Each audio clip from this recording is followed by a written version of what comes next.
Velmurugan PSG, PS, Central University of Tamil Nadu, Dean, and Dr. P. Selvaraj, Pondicherry.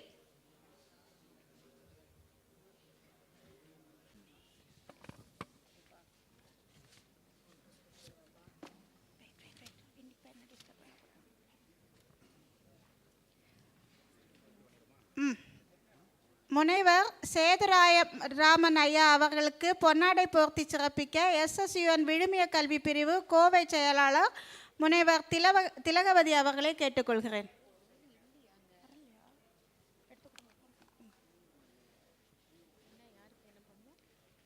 Sethuraman ஜிக்கு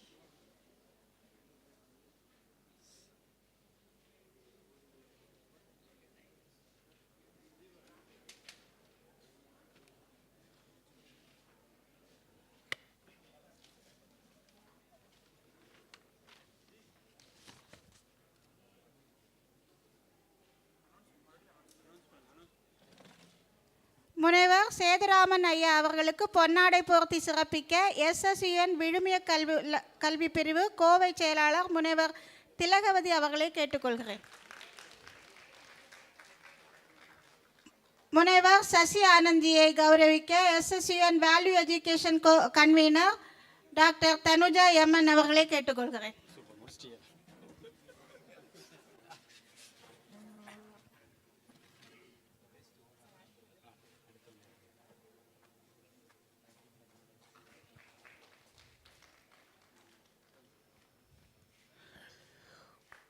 முனைவர் வேல்முருகன்ஜியை கௌரவிக்க teacher education காரியகர்த்தா முனைவர் சுனித்குமார்ஜி அவர்களை அன்புடன் அழைக்கின்றேன்.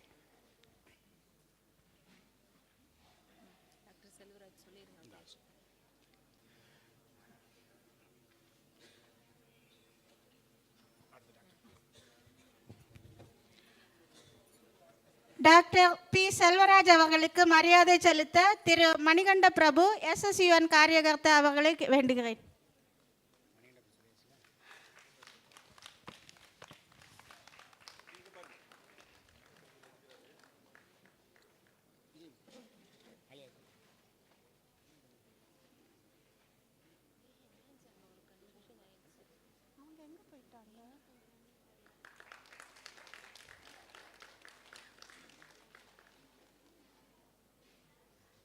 Now I invite Dr. Shashi Anand, Vice President, Kalasilingam University, for this benedictory address.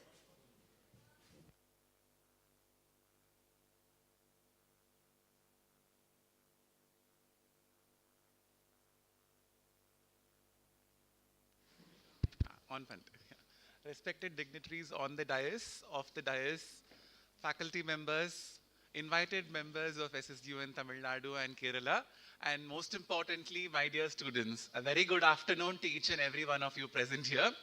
Now, I know ellarum nalla lunch saaptirupinga, and then this is a time when it is the drowsy moment for each and everybody over here, but we'll try to keep, I'm sure Sedaraman sir, when he speaks, he'll entertain you to the maximum in terms of his rhetorical skills, but I'll also try to keep my address brief.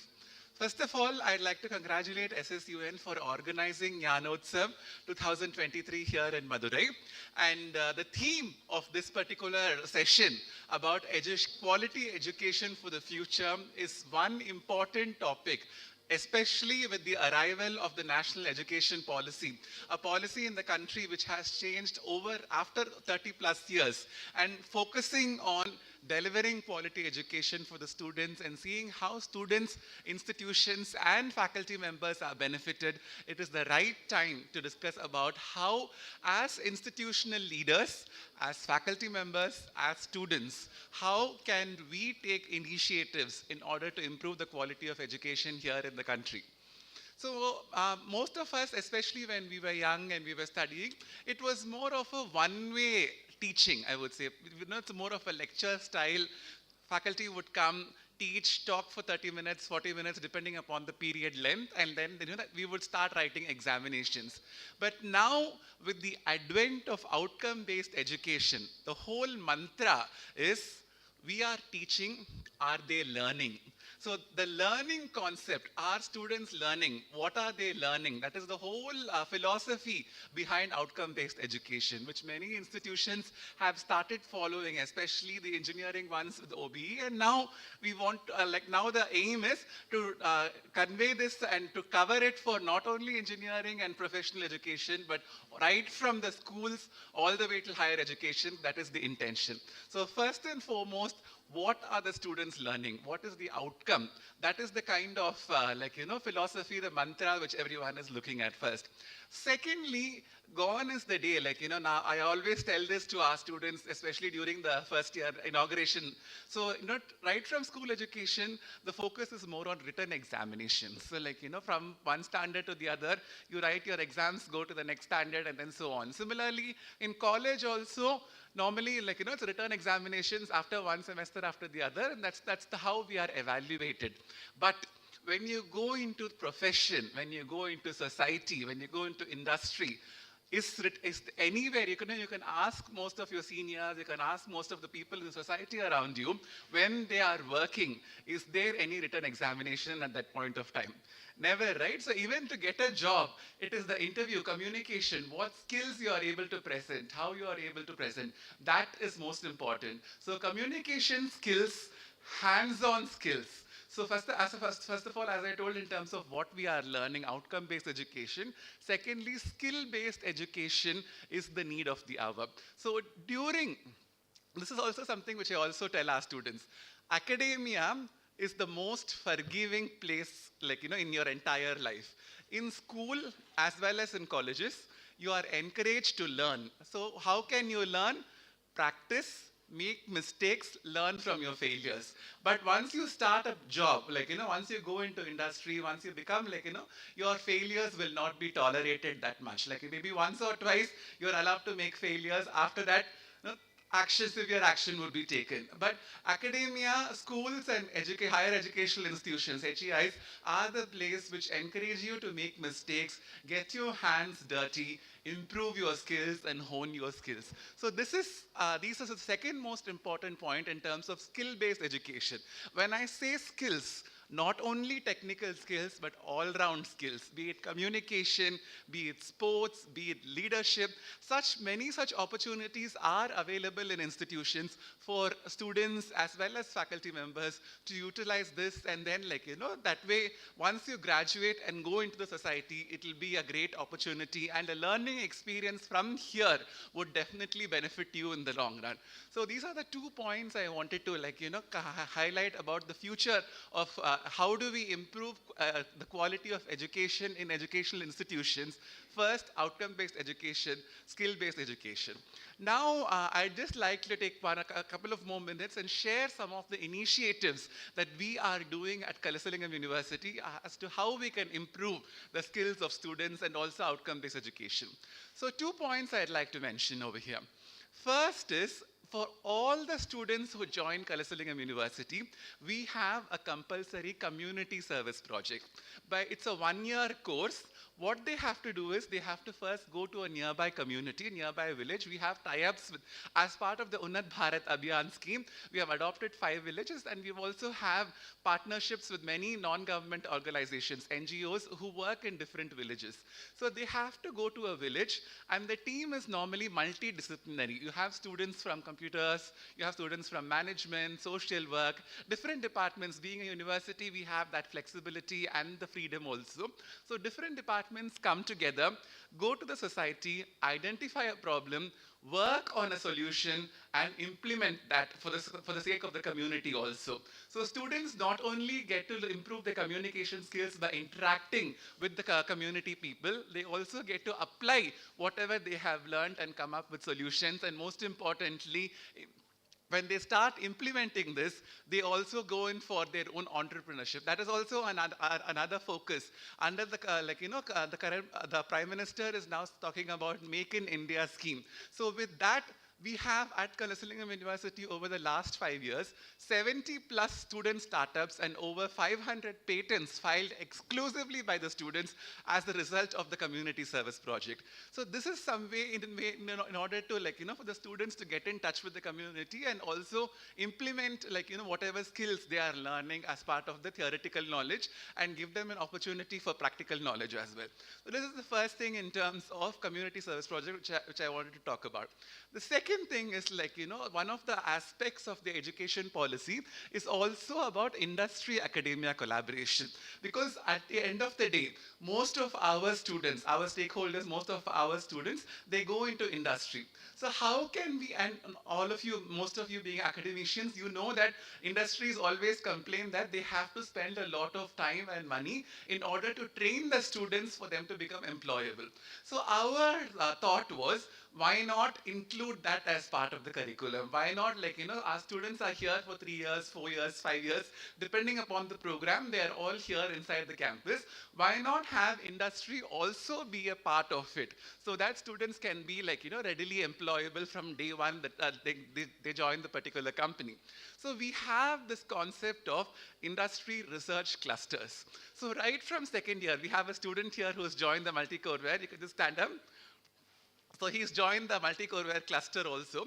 So what this particular, so what happens is right from second year, students start working with the company on their projects. So this was started about 3 years ago.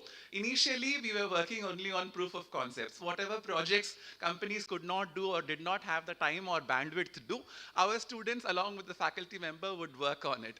We have graduated, company has also has confidence on us right now, and they are giving live projects. So a second year student who is sitting amidst you is now working on actual live projects from the industry during his study itself. So the advantage is they not only get to interact with the industry, they get the chance to work on live projects, and by the time most of them who are part of this team are hired by the company in their third year itself. They go in for internships and finally they join the company as well as full-time employees. So this is one of the initiatives. So this, many such clusters are happening right now. So in terms of industry academia gap, how can we bridge that? How can we have industry be a part of the academic delivery, be a part of the skills development right from as early as possible? This is another initiative which we are doing. So in conclusion, in order for quality education, there are many aspects. When we talk about this, the discussions can go on for almost one full day. But these are some of the key focus points, I would say, in terms of outcome-based, in terms of skill-based, and also industry academia gap bridging. So these are some of the initiatives. If we start looking at that, definitely we'll be on the right path towards achieving the vision of the national education policy, as well as improving the quality of education in India and also for the students, faculty members, and institutions as a whole. So with this, I'd like to thank SSUN for inviting me and be a part of the session and GYANOTSAV here today. I wish all the students and SSUN members all the very best in the future to come. Thank you very much.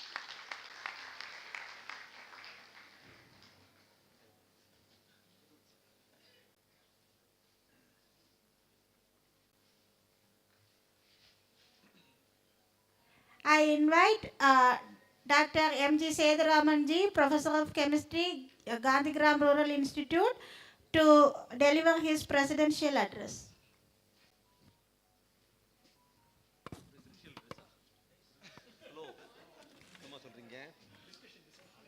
Anyway, good. Any delivery is associated with anxiety. A bowler delivering a ball, you will not know whether it is just fast or a spin or dusra. A postman delivering a letter, you don't really know whether it is a good news or a bad news. A mother delivering a baby, you don't really know whether it is a safe delivery or cesarean. But from my end, for another half an hour, you will have a safe delivery. Okay, fine. Can I have the slide? Okay, fine. I have been asked to talk to you on roadmap. Roadmap.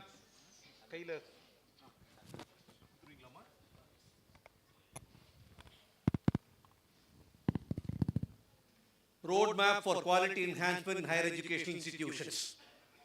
Can I have the first slide? We all know it is education for life, education through life, and education throughout life. At least for such of those who are having arrears examination, it is education throughout life. Next. Now, if you look at the grand goals of education, there are two purposes. One is philosophical. Education was considered as a man-making exercise. It is a character-building exercise. If you look at the practical way of looking at education is, everything is all vitamin M-oriented, money-oriented. If a university says that they are not interested in placement, probably there will not be any enrollment at all in the next year. So that is the kind of situation we have now. Everything is money-oriented, economic-oriented. Next. Now, if you look at the human excellence, if you ask Swami Ranganathananda, he says the philosophy of human excellence emphasizes the truth that the individual must grow into a person, the individuality must grow into a personality. But if you ask people like Swami Vivekananda, the modern scientist, he says, if he says, if I can get some unmarried graduates, I may try to send them to Japan and make arrangements for their technical education there, so that when they come back, they may turn their knowledge to the best account for India. What a good thing that would be. Look at the way a saint has taught for this country. He said that I'll have people, my people trained abroad, so that they would come back here to my motherland and then serve. A few days back, I was in a school interacting with the students. I asked the students, which country you like most in the world? One boy said he likes Japan. I asked him, why do you like Japan? He said that after Hiroshima and Nagasaki, the country woke up and still they are able to compete. With all the disaster, they are able to regenerate themselves and they are able to come up. So they are now almost number one in the world. So I like Japan, he said. Another person said, I like France. Another person said, I like US. The fourth boy said, I like India. I asked him, why do you like India? He said, it is my country, he said. He said, it is my country. So I don't need a reason to love my country. This is my country. I love it. That is the kind of spirit that we should have. This saint, a truly Indian saint, thought that he should develop this nation by sending the graduates over there so that when they come back, they will serve this nation. So this is the kind of Bharatiya feeling that one should have. Next. Look at the way how Adi Shankara Bhagavad has said, what is to be earned by people? He says, Vidya should be there, Vittam should be there, Balam should be there, Yasa should be there, Punyam, knowledge, wealth, strength, fame, merit. All that should really happen through education. It actually happens again now through the present reforms that are being undertaken by the government. Look at the kind of wordings of Swami Vivekananda. Education is not the amount of information that we put in your brain and runs right there, undigested all your life. You must have life building, man making, character building, assimilation of ideas. If you have assimilated 5 ideas and made them your life and character, you have more education than any man who has got by heart a whole library. Education is not identified with information. If that is the case, the libraries are the greatest sages of the world, and encyclopedia are the greatest rishis. But what do? We make students what? Mug up. And what kind of questions are asked? SSR says they follow Bloom's taxonomy. But if you look at the kind of questions that are being asked, it is the other way. So it's all what? For the sake of knack. People really stage variety of dramas. Next, will come one after the other. Education is a manifestation of perfection already in man. That is Swami Vivekananda. Next. Now, what is your 2030 agenda for education? If you look at the fourth goal, sustainable goal, is actually the quality education. Are we giving quality education? We are giving quality. We are giving education, but I don't know whether it is a quality education, because quality is only a casualty here. Quality is only a casualty here. Next. Now, if you look at this, let me go to Vijaykanth mode. We have about 1,040 universities here. About 38,000 colleges are there. 11,000 standalone institutions are there. We say that 75% of people are literate. Gross enrollment ratio is about 26.3%. All that is there. If you look at the number of institutions in the world ranking list, we don't find any of our universities at all. Even the best institutions of the country are not able to have their names figured in the top 100 institutions. Is that not a shame to us? Is it not time that we just have some kind of, retrospection? We need to have. Next. Now look at the kind of truth that we have. 80% of the engineers are unemployable. Every street corner in Tamilnadu has got an engineering college though. Look at the kind of, products that we are producing. We are not able to have what? An employable engineer. 93% of the MBA graduates are unemployable. Then, the current curriculum is found to incentivize rote learning and replicability of the content knowledge without addressing the needs of the employability and workplace success. This is not my statement. It is a confessional statement of ASHI, All India Survey of Higher Education. Look at the way how things are. Is it not the time to change all that? Should we not have a kind of policy which will cater to the needs of this nation? Is it not our duty to provide relevant education to this country? All that is actually being deliberated and brought out in the form of NEP now. Next. Look at the quality. See, what is actually quality education all about? To provide learners with capabilities to become economically productive. Second, we should develop sustainable livelihood. We should contribute for peaceful and democratic society. We should be able to enhance individual and societal well-being. Next. Now, what is the concept of higher education? It is all for the production of qualified human resources, training for the research career, efficient management of teaching profession. You ask the principals here, at least a dozen principals are here. Managing teachers is the toughest thing. Okay, if there are 4 people in the department, there are at least 7 groups in the department. So we know that. Then matter of extending career opportunities. Earlier we were saying that teaching, research and extension are the 3 dimensions of education. Placement has become the 4th dimension of education now. So it has become the responsibility of the institution to search for a job to the students. Next. Functions of higher education. To cater to the skilled manpower needs of the nation. It is all varying. Before COVID, we never thought that institutions will be facing a crisis like this. Even now, self-financing institutions are finding it difficult to collect the fees from the students. Many, are not able to collect the students. Many are not able to pay the salary. To prepare the students for research and teaching. To provide specialized training courses as per social and economic demands. To cater to the aspects of lifelong learning. To promote international cooperation through internationalization of research, technology and networking. All that is actually this one. But what is quality? Quality, there are 100 definitions available. Providing excellence. Being exceptionally good. Providing value for the money. Everybody asks, I am paying 7,000 rupees. What do I get in return? That is the kind of question people are asking. Conforming to specifications. We need to conform to specification. Whatever ACT says, you have to say yes. Whatever your NCT says, Chinese here I think, so professor, you have to say yes. Whatever UGC says, you have to say yes. Andavan solran, Arunachal seiran. There is no other option for you. You have to conform to all the specifications. Getting things right the first time. Meeting the customer's needs. Having zero defects. Providing added value for the money that they are paying.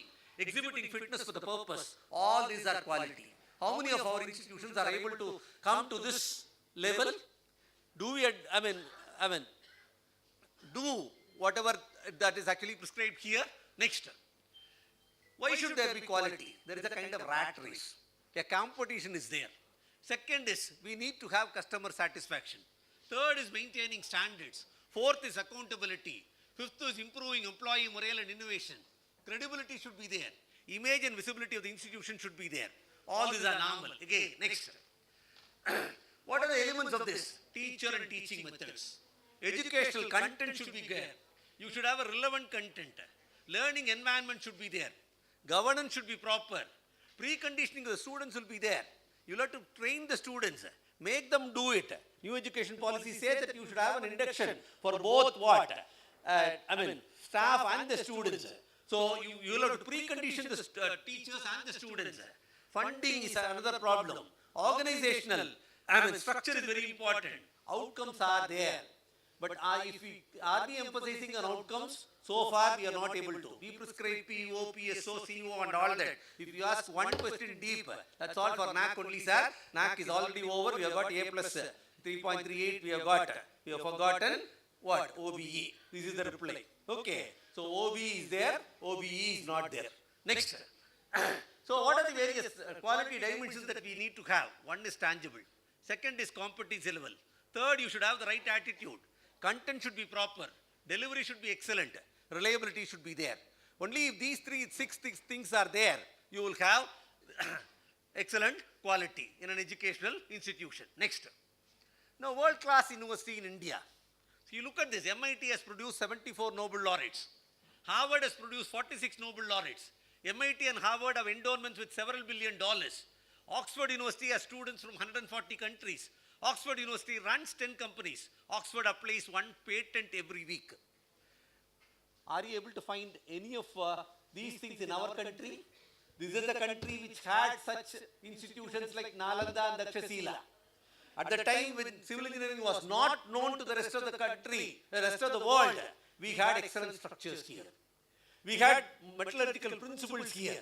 We almost had everything that others didn't know. We were ruling. Where did we lose? How did we lose them? Is it not the time to revive those things? Yes, it is. How do we do that? We need to really concentrate. We need to have a kind of education which really makes you proud of this country, which makes you proud of this nation. So a Bharatiya education is the only alternative that is before us, and it actually has what? Your NEP 2020, which is there for you, has all these elements of Bharatiya education, and probably if it is implemented in the right spirit, it will take you to the next level. Next. Now coming to this, endowment of Stanford is 22 billion again. 17 multinational companies are there. Universities in Japan, Hong Kong, Singapore, South Korea and Taiwan could attract 60% of the international faculty and students. There is a report saying that in Nalanda, people from 28 countries were there as students. In Nalanda in those days, it had attracted 28 countries. Now we are not able to, as an education institution, we are not able to attract even one candidate from the neighboring district. If your institution is in Madurai district, we are not able to have one candidate from Theni or from Virudhunagar. So to that extent, we are not able to attract. So this is the kind of thing. Peking University with student strength of 330,000 attracts students from 80 countries. In 2012, hardly they did not have. Now look at the kind of initiative that they have taken. Internationalization of students has taken place. Doors are open for other universities from other countries to send their students here. And our students also can go there. Of course, next I'll come to that a little later. If you look at this, you should have universities which have international profile. In fact, UGC has now several documents, guidelines for internationalization of higher education. One, dual degree programs, which is there. Now, concurrent programs have been permitted by the UGC. Then, joint certification programs, UGC encourages now. Multinational projects, that under NIRF, National Research Foundation, NRF, you have these kind of what? Multinational projects being initiated. Faculty exchange, publication, a kind of multiracial, multi-religious, multicultural, multidisciplinary academic milieu is actually expected. So we need to have multidisciplinary institutions. A country which had really what? Diverse disciplines in a university, Palkalai Kazhagam, now has become a single faculty institution.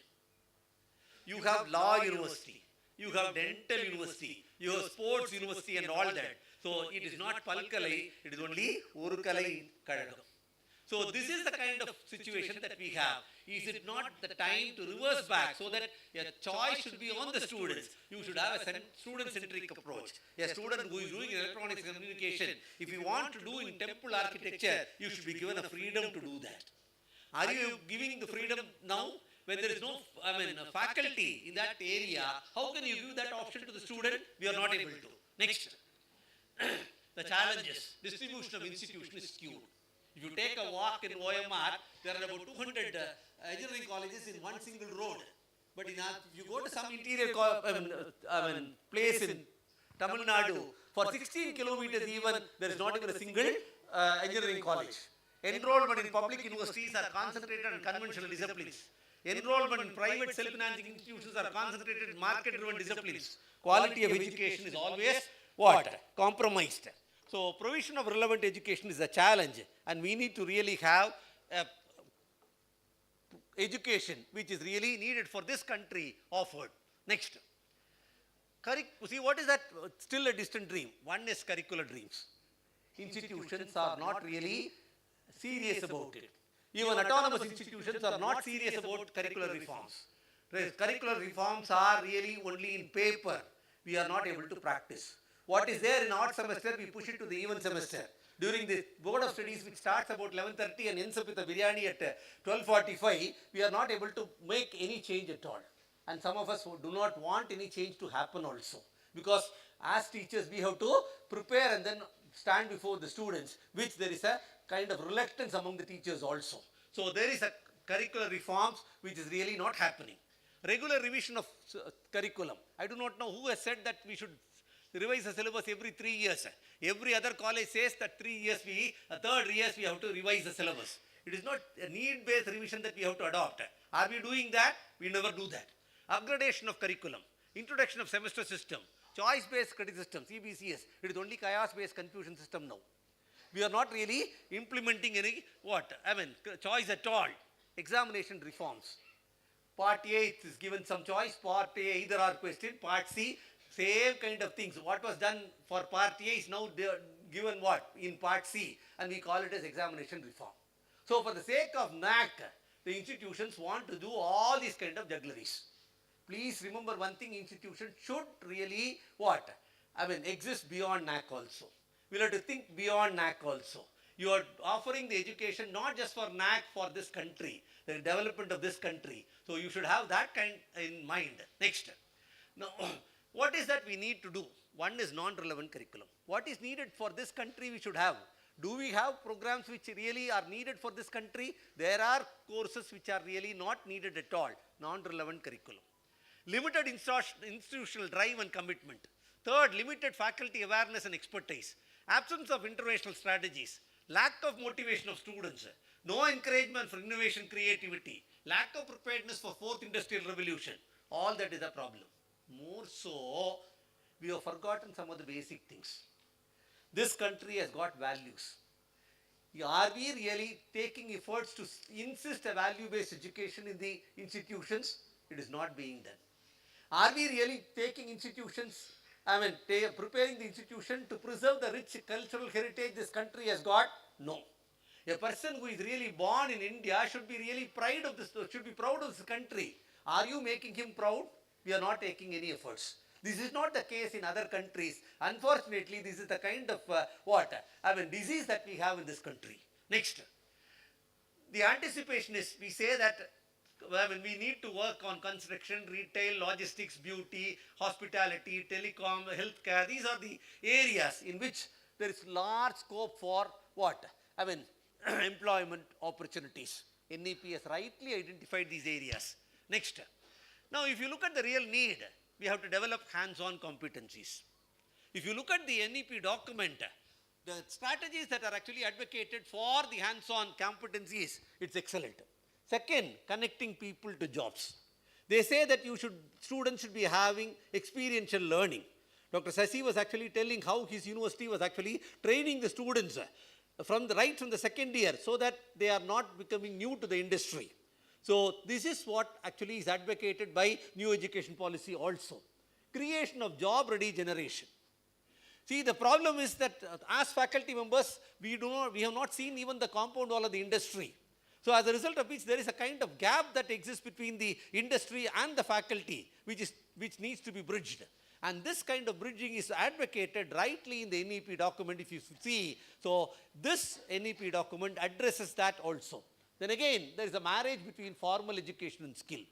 Look at the kind of skill-based courses that are being advocated by UGC. Now there are several initiatives which are there. If you go to the UGC website, the kind of initiatives by UGC for skill development is excellent. Then again, in 2030, the average age of Indians is going to be only 29 or 30, while that of Europe, China, Japan would be 40. Please remember one thing, we are going to be the knowledge capital of the whole world. We are going to build the knowledge superpower for the entire world. We are going to supply the skilled manpower to the entire world. We are becoming the Vishwaguru. In Modi ji's words, we are becoming the Vishwaguru. So the workforce decline in the US is going to be, in West, is going to be 14% in the next decade. India is likely to be the skill bank for the entire world. Are we aware of this challenge? Have we taken any step? But the government has rightly taken a step, namely Skill India program. Under Skill India, there is a record from the government which says about 4.3 crore people have been trained in various skills so far in the past 9 years alone. That is the kind of initiative this government has taken in our country. Next. Now, young people need skills and expertise for jobs of the future. 70% of the young people currently enter the workforce in jobs that are going to be radically affected by automation. Entry-level jobs are disappearing very fast. Next. 60% of the students are being trained in jobs that are going to be radically changed by automation. There is a kind of challenge that we have before us. Next. Now, this is the kind of difference that we have. Earlier, we had face-to-face interaction. Now, it's all virtual interaction. Less control by social media. Cell phone pudichita paiyan alaran. Second, book reading habit was there. Now, it's all world of videos and WhatsApp. Fixed career path was there. Differential mode of teaching is now. Limited access to information was there. Now, diverse career path is there. A person who is actually specializing in civil engineering goes for IT job.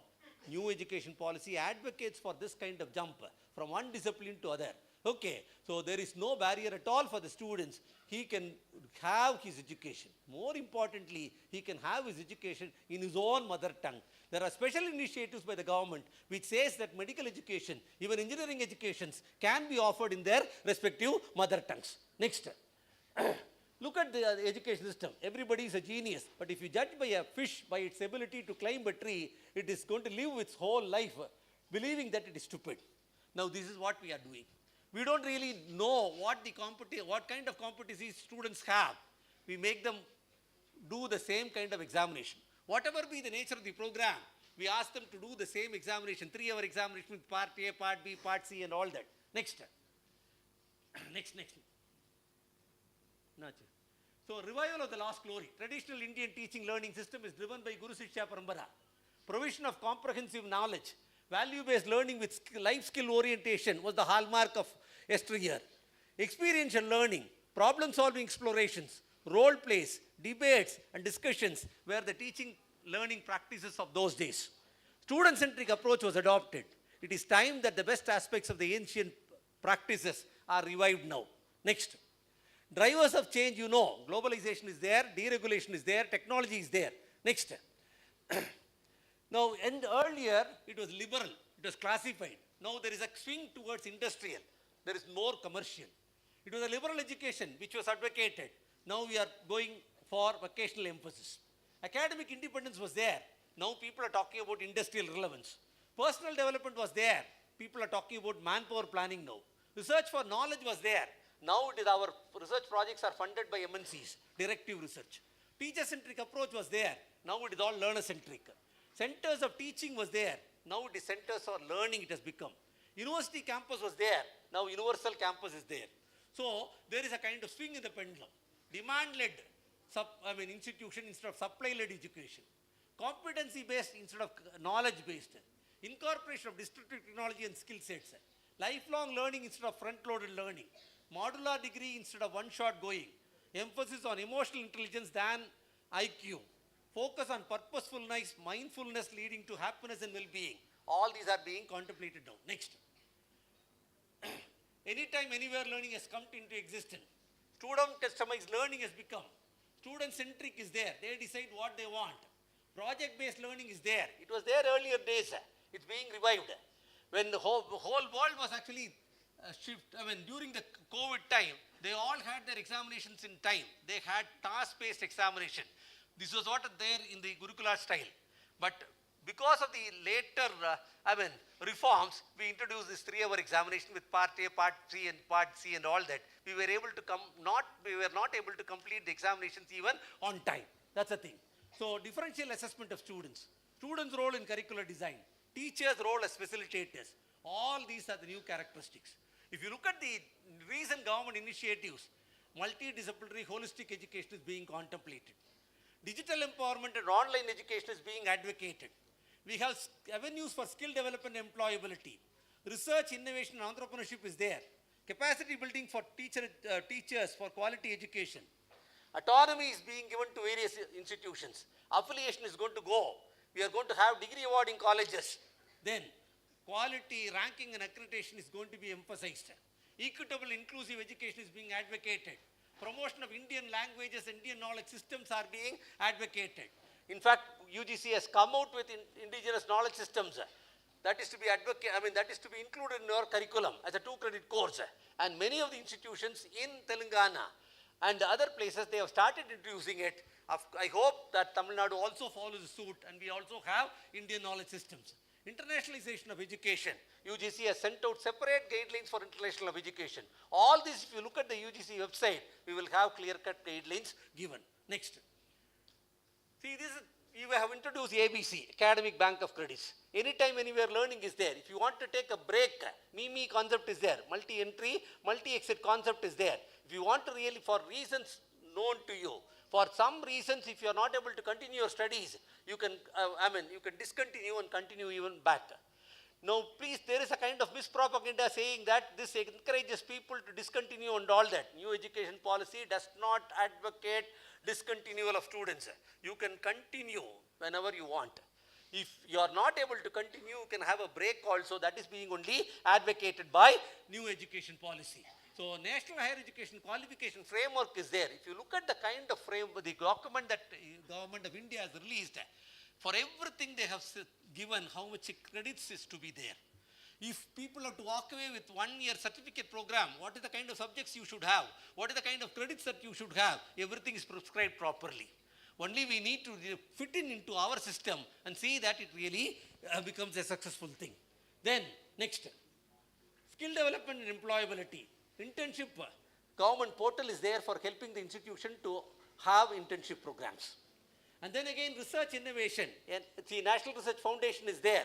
So, circulars have already come for that. Then for institutional development plan, they are asking us to actually upload so that slowly there will be an autonomy for almost all aided institutions and affiliated colleges also. Next. Now, accreditation is being made mandatory. Probably another 5 years' time. By 2030, they expect all institutions to have accreditation. And then promotion of Indian languages and IKS, Indian knowledge systems, international education. Next. See, what are the specific UGC guidelines available? One is fostering social responsibility and community engagement in HCIs. Government of India has rightly started Unnat Bharat Abhiyan. It is the responsibility of every institution to have links, effective links with the community. We need to adopt villages, transform whatever we have got from the society, give something back to the society. That is what is needed. I'm very happy that many of the colleges which have made their presentations could establish effective linkages with the society. In fact, I'm very happy to know one Dayananda College, we have heard them. They have about 220 varieties of rice. Okay, indigenous rice varieties developed, and they are giving free of cost to the neighboring farmers. Look at the kind of service they are doing it. This is one example. There are hundreds such colleges in this country which really cater to the needs of the people. Next. Then curriculum. Go to the previous one. Curriculum guidelines for life skills. Jeevan Kaushal. Separate guideline is available. Curriculum framework for environment education for undergraduate. Introduction of course basis on Indian culture and heritage. Inculcation of human values and professional ethics. Mulya Prabhak 2.0. Provision for pursuing 2 academic programs simultaneously. For all these things, separate guidelines are available. Are these things not really required? Tell me one thing which is really not required for the students of this country. All these things are necessarily needed. So it is time that we adopt. Probably we may have to force the planners and the administrators that we need this kind of system in our country, in our state, so that we are able to enjoy the benefits of all this. Next. See, what is the need of the hour? One is outcome-based education. Second is provision of relevant education. We need to have a need-based curriculum, which really satisfy the local needs, which really satisfy the global needs also. It is rightly emphasized by NAC, it is rightly emphasized by the government also. Third, updated curriculum. There should be flexibility for learning. There should be uniqueness in every curricular design. And then integration of indigenous knowledge system, it is needed. Inclusion of cross-cutting issues. focus on employability and skill development, focus on value-based and value-addition components. Stakeholder satisfaction is very important. We have to have an academic calendar and adhere to it also. Next, character building to be given top priority. Novel teaching methodologies to be insisted. Priority for experiential learning as advocated by NEP should be there. Transparent, foolproof examination system should be there. There should be quality research. It is not publish or perish was a slogan of yesterday. Publish, cherish and perish is a slogan of today. So we need to really have quality research. A kind of research which really serves the society, which this country really needs, we need to have. There should be sustained funding. There are several avenues available in the government. Government of India is coming out to different schemes. Only we need to apply for those kind of schemes. Then increase awareness on IPR. Effective linkage to society and community engagement. Next, world-class infrastructure. Incentive for students. Good governance should be there. Strategic plan is there. Periodic administrative and academic audit. Nurturing of good practices. Distinctiveness. All that is there. Of course, NAC is also insisting on that. And please remember that we are really not working just for NAC alone. We have to think beyond NAC. It is time that institutions really, they do not really view NAC as some kind of demon or something. But for NAC, I used to always say, many institutions would not have done even whitewashing. But for NAC, many institutions would not have arranged even for one national seminar. At least in the year preceding your accreditation, people suddenly arrange for seminars, symposia and all that, and students get an opportunity to participate. Okay, so please see that we have to think beyond NAC. The kind of education that we are doing, it is only for development of this country. If India has to become Vishwaguru, as envisaged by our Pradhan Mantri, it is not enough if planners alone concentrate on it. It is the responsibility of every one of us to see that the development really happens. The development should take place or can take place only through empowerment of people. Empowerment of people can happen only through education. And the kind of education that we are providing is going to really work magic, and that is going to really put us top ahead of other institutions as envisaged by our Prime Minister. I am sure that this will be the kind of message. So let us not really make some kind of gimmicks just for getting NIRF ranking or NAC grading and all that. It is time that we take quality. Okay, we become quality consciousness. Our IQAC, your internal quality assurance cell, should really become quality enhancement cells. And really, we should ensure that quality does not become a casualty at all. We don't really compromise on the quality at all. So we need to really emphasize on quality. And this conclave rightly really, titled as Roadmap for Quality Education. We have, of course, the NAC director also, Dr. Kannabiran here. Okay, Suryanukku edra torch kaamikka koodadhu, NAC director vachu quality pathi pesa koodadhu. Irundhalume next, we have to focus on this. Our new education policy rightly says that we have to focus on the artificial intelligence, robotics and all that. Next. To excel, we need to have quality teachers, quality students, quality governance, quality facilities and quality system. If all these things there, definitely empowerment will take place. So I, on behalf of the college, welcome the chief guest for the valedictory function, the Speaker of the Legislative Assembly of Puducherry. So with this, let me once again say that this institution, shall we wind up? 1 minute. So it is our endeavor to see that quality is really emphasized upon in all our domains of education. So as a student, as a teacher, as an administrator, let us really not compromise on quality. Only then we can be assured of the development which really this country envisages. So thank you all for your presence and patience. So thank you for next. Thank you all for your presence and patience. Thank you.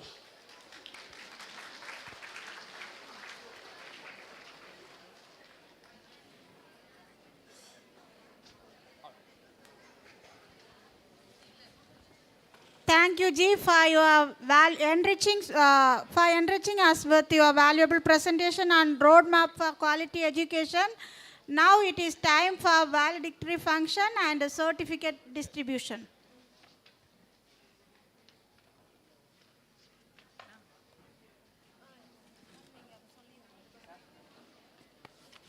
Before we start the valedictory session, let me thank Dr. Velmurugan of CUTN, Dr. Shashi Anand, the Vice President of Kalasalingam University, and others for nicely arranging this session. So thank you all for your presence and patience. Thank you.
Good evening, one and all gathered here.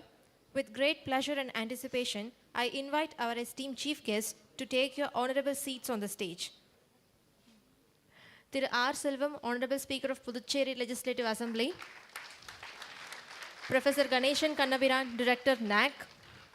Professor P. Kanagasabapathy, former Chairman, ICSSR. Dr. R. Sujata, Principal, SLCS. Dr. Kamala Selvaraj, State Convener, SSUN. Thiru Engineer Tirupati Rajan, Founder, Goldsmith Academy, and Dr. S. Priya, Dean Academics, SLCS.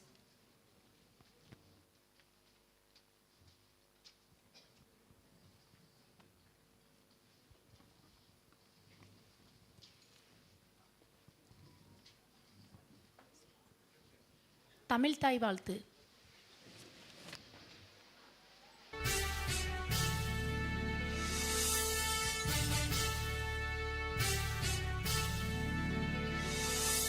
நீராறும் கடலுடுத்த நிலமடந்தை கெழிலொழுகும் சீராறும் மதனமென திகழ்வரத கண்டமிதில் எக்கணமும் அதில் சிறந்த திராவிடனல் திருநாடும் தக்க சிறு திரை முதலும் தரித்தனரும் திலகமுமே அத்திலக வாசனை போல் அனைத்துலகும் இன்பமுற எத்திசையும் புகழ் மணக்க இருந்த பெரும் தமிழனங்கே தமிழனங்கே உன் சீரிழமை திறம்பியந்து செயல் மறந்து வாழ்த்துதுமே வாழ்த்துதுமே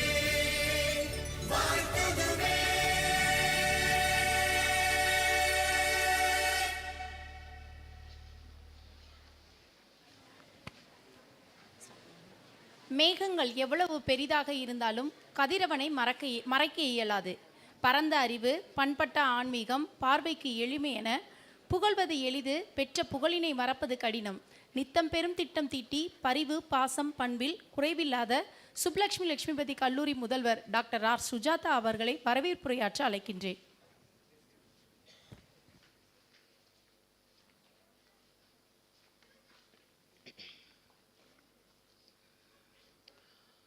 Very good evening to one and all gathered here. Good evening.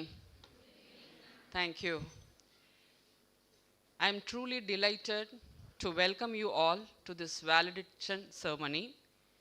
Today we are gathered to celebrate not only the end of the program, but also to reflect on the journey that has brought us here through the insights of the GYANOTSAV 2023. I am very happy to extend a gracious welcome to our esteemed guests in this valediction ceremony. I welcome Dr. R. LAKSHMIPATHY, Honorable President, Dr. L. Ramasubbu, respected Secretary, and Shri R. Ramkumar, Management Executive of our college, who are the pillars of our college and dream to make all the students employable. I welcome them in their absentia. I take pride in welcoming Thiru R. Selvam, Speaker of the Assembly, Puducherry, a respected personality in the political landscape. Sir, welcome you, sir. I am very grateful in welcoming Professor Ganesan Kannapiran, the Director of National Assessment and Accreditation Council, NAC, a key figure in maintaining educational standards. Welcome you, sir. It's my great pleasure to welcome Professor P. Kanagasabapathy, former chairman of ICSSR, whose service towards education is exemplary. Sir, welcome you. I am delighted to welcome Dr. Kamala Selvaraj, a beacon of knowledge in the education field. Sir, welcome you. I feel immense pleasure to welcome Dr. S. Priya, Dean Academics of SLCS, who contribute towards the academic excellence of our college. I happily welcome Engineer Tirupati Rajan, founder of Goldsmith Academy, who invaluably supports in the field of education. I also welcome all the dear lovable students, educated professors, respected principals, guests from various SHIKSHA, SANSKRITI, UTTHAN and other dignitaries from various organizations. As we stand on the threshold of a new beginning, we must take a moment to express our heartfelt gratitude to those who have played a significant role in our academic journey. I extend our deepest appreciation to all our dedicated personalities who are here to impart knowledge, guidance, and inspiration to shape the individuals. Your unwavering support and encouragement is going to be an instrumental in the minds of these students' success. Let this valediction ceremony be a celebration of the past, recognition of the present, and a symbol of our bright future. As we move forward, may we continue to strive for excellence and make the most of the opportunities that come our way. Once again, I welcome you all to this valediction ceremony. Thank you.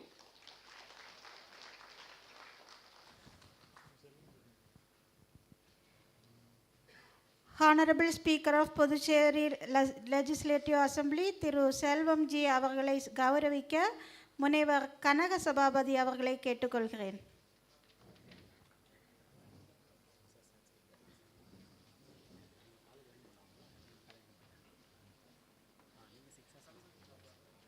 கல்லூரி சார்பாக முதல்வர் அவர்களை கேட்டுக்கொள்கிறேன். சிக்ஷா சன்ஸ்கிருதி உத்தானியா சார்பாக கனக Sabapathi G அவர்களை கேட்டுக்கொள்கிறேன். கல்லூரி சார்பாக முதல்வரை கேட்டுக்கொள்கிறேன்.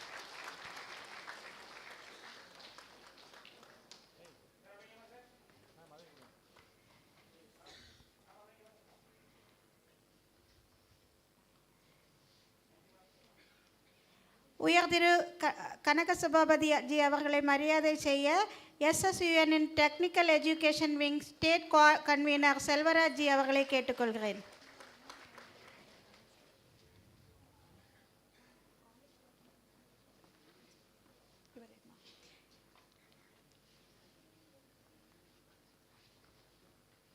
கல்லூரி சார்பாக முதல்வரை கேட்டுக்கொள்கிறேன்.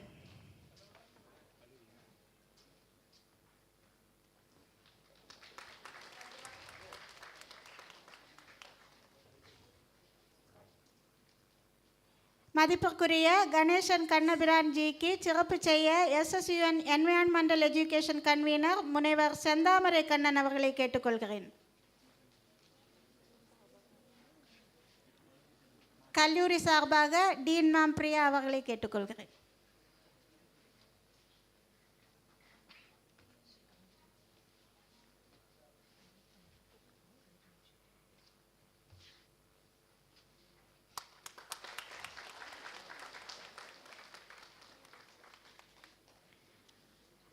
Now I invite Mr. V. Sandanam G, NIOS, National Institute of Open Schooling Director and Associating Partner of GYANOTSAV, to honor Mr. Tirupati Rajan G with a memento. Sir has spent his valuable time in this program for 2 days and been supportive. We thank Professor Saroj Sharma, Madam Chairman of NIOS, New Delhi, to associate with us. Thank you, Ji. Now I invite Dr. Kamala Selvaraj Ji to present the report of GYANOTSAV 2023.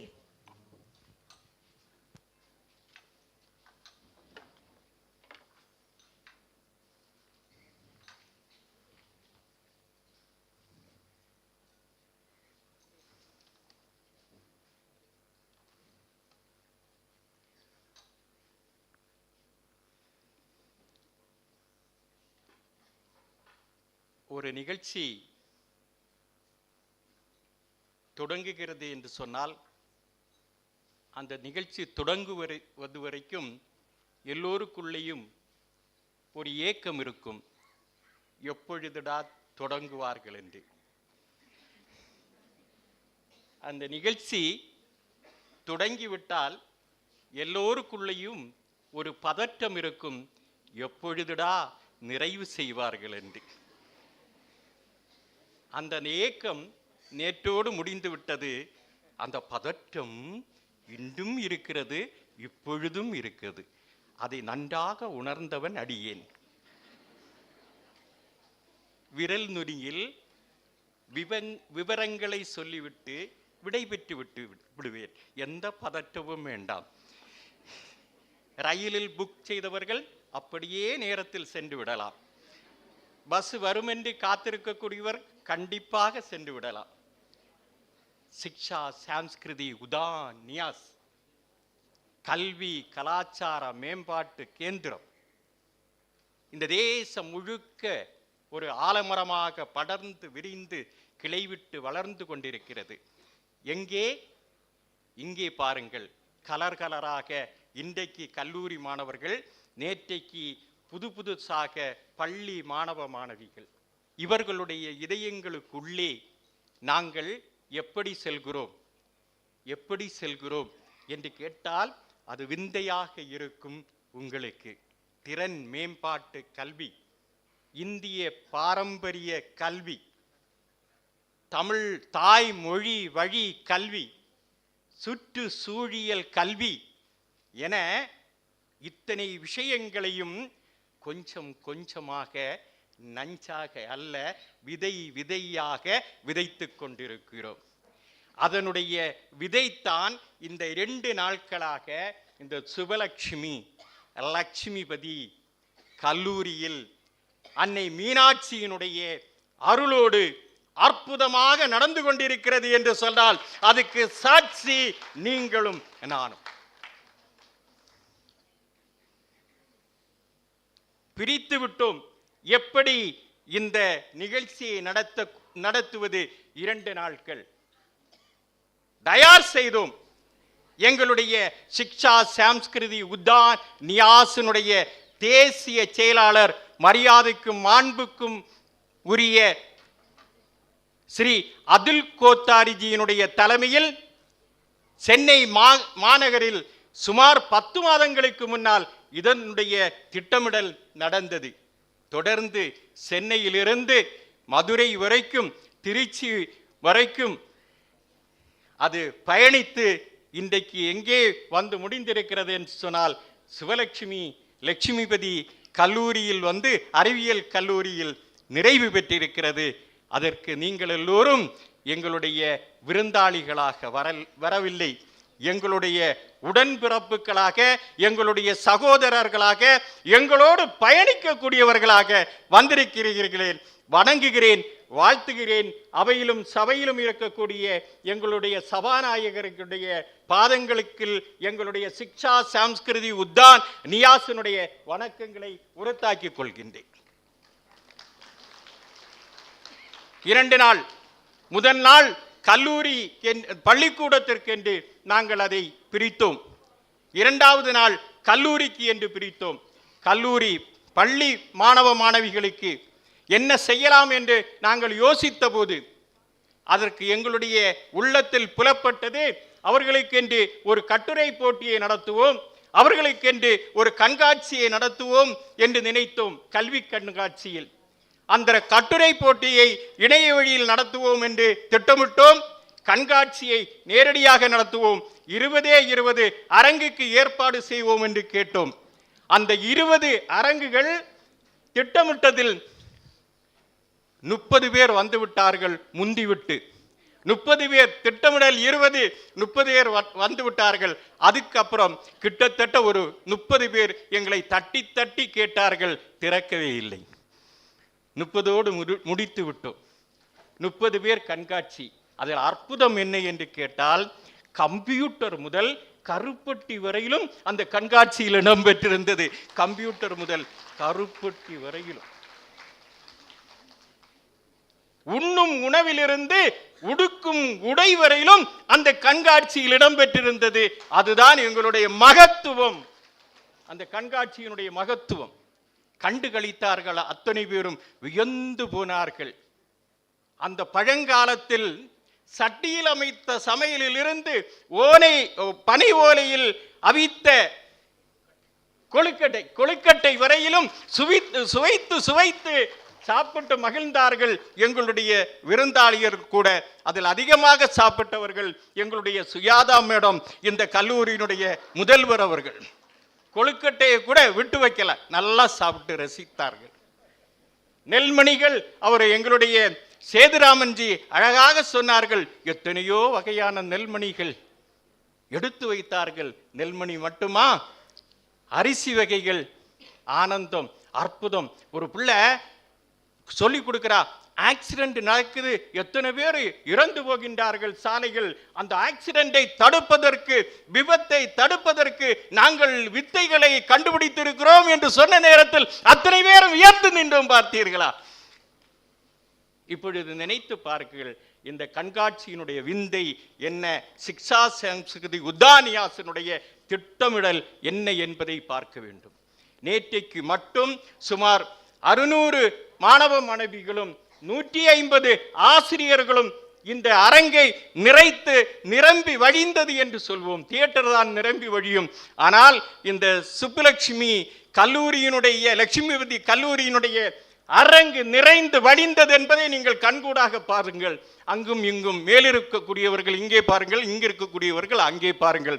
அந்த அளவுக்கு எங்களுக்கு எங்கிருந்தெல்லாம் ஆதரவு தந்தார்கள் என்று சொன்னால், குமரி முதல் கோட்டை வரையிலும் இருந்த பள்ளியும் கல்லூரியும் எங்களுக்கு ஆதரவு தந்து வந்திருக்கிறார்களே என்று சொன்னால் என்ன ஆச்சரியம், என்ன ஆச்சரியம். ஆக இன்றைக்கு 2வது நாள் நாங்கள் கல்லூரிகளுக்காக இந்த நிகழ்ச்சியை ஆரம்பித்திருக்கிறோம். கல்லூரிக்கு எப்படி இந்த நிகழ்ச்சியை அமைப்பது என்று நினைத்தோம். 3ஆக பிரித்தோம்.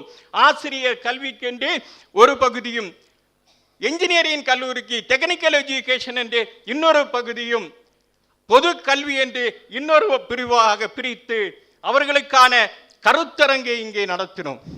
இந்த கருத்தரங்களும் நான் சொல்ல வேண்டிய அவசியமில்லை, எண்ணிக்கையை நீங்களே பார்த்து திட்டமிட்டுக் கொள்ளுங்கள். முதல்வர்கள் எங்களிடத்தில் கேட்டார்கள். நாங்கள் திட்டமிட்டது 250 பங்கேற்பாளர்கள். சரிதானே? 250 பேர் பங்கேற்பாளர்கள். சேதுராமன்ஜி தான் எங்களுடைய லட்சுமிபதி ஐயாவினுடைய முன்னாடி வச்சு எக்ரிமெண்ட் போடுறார். 250 பேர் தான் கலந்து கொள்வோம். அவர்களுக்கு அத்தனையும் நீங்கள் செய்ய வேண்டும். உண்பதற்கு உணவு, உறங்குவதற்கு உறைவிடம், குடிப்பதற்கு தண்ணீர் மட்டும்தான் கேட்டோம். ஆனால் அவர்கள் நமக்கு என்னெல்லாம் தந்திருக்காங்க பார்த்தீங்களா? அதை நான் சொல்ல வேண்டுமா? நீங்கள் தானே அனுபவித்தீர்கள். ஐஸ்கிரீமோடு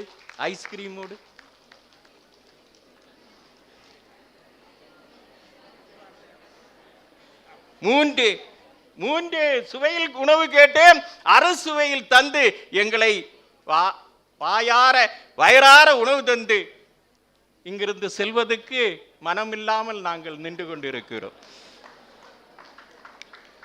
ஆக எத்தனை கல்வியாளர்கள், எத்தனை கல்லூரியினுடைய முதல்வர்கள், எத்தனை கல்லூரியினுடைய பேராசிரியர்கள், எத்தனை கல்லூரியினுடைய தாளாளர்கள் எங்களிடத்தில் குமிந்திருக்கக்கூடியதை நான் எண்ணிக்கையாக சொல்வதற்கு முடியாது. ஆன்லைனில் கட்டுரை போட்டி வைத்தோம். 2 தலைப்புகள், வேறு வேறு தலைப்புகள் பள்ளிகளுக்கும் கல்லூரிகளுக்குமாக கொடுத்தோம். ஒரு 50 பள்ளிக்கூடங்கள், 50 கல்லூரிகள் வரும் என்று எதிர்பார்த்தோம். அதுவும் 100ஐ தாண்டி விட்டது. நூற்றுக்கணக்கான மாணவர்கள் கட்டுரை போட்டியில் சேர்ந்து விட்டார்கள், எழுதினார்கள், திருத்தினோம். பரிசுகளை இன்றைக்கு அறிவிக்க இருக்கின்றோம், நினைவு பரிசுகள் வழங்க இருக்கின்றோம். ஆக எங்களுடைய இந்த சிக்ஷா சான்ஸ்கிருதி உத்தானியாஸ் இன்றைக்கு தமிழகம் முழுவதிலும் நம்முடைய நாட்டினுடைய பாரத பிரதமருடைய உள்ளத்திற்குள்ளே உதித்திருக்கக்கூடிய தேசிய கல்விக் கொள்கை, திறன் மேம்பாட்டு கல்வியை இந்த தேசம் முழுக்க கொண்டு செல்ல வேண்டும். குறிப்பாக தமிழகத்தில் யார் தடுத்தாலும், எப்படி தடுத்தாலும் அதை வேறொன்ற செய்வோம் என்று சொல்லக்கூடிய உறுதியோடு, ஊக்கத்தோடு, துணிச்சலோடு உங்களிடத்தில் பயணித்துக் கொண்டிருக்கிறோம். உங்கள் கல்லூரியிலும் வருவோம், உங்களுடைய மாணவர்களோடும் பேசுவோம், இந்த நாடு முழுக்க வருவோம் என்று சொல்லி 2 நாளுடைய அறிக்கையை உங்கள் முன்னால் சமர்ப்பித்து, சபாநாயகர் ஐயா அவர்களே, உங்களிடத்தில் செல்வம் இருக்கிறது.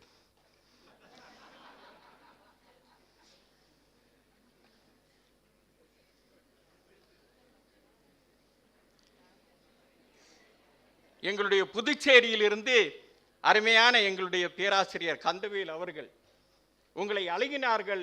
எங்களுக்கு தமிழிசை சவுந்தரராஜனை நீங்கள் அழைத்து வர ஏற்பாடு செய்தீர்கள். வணங்குகிறேன்.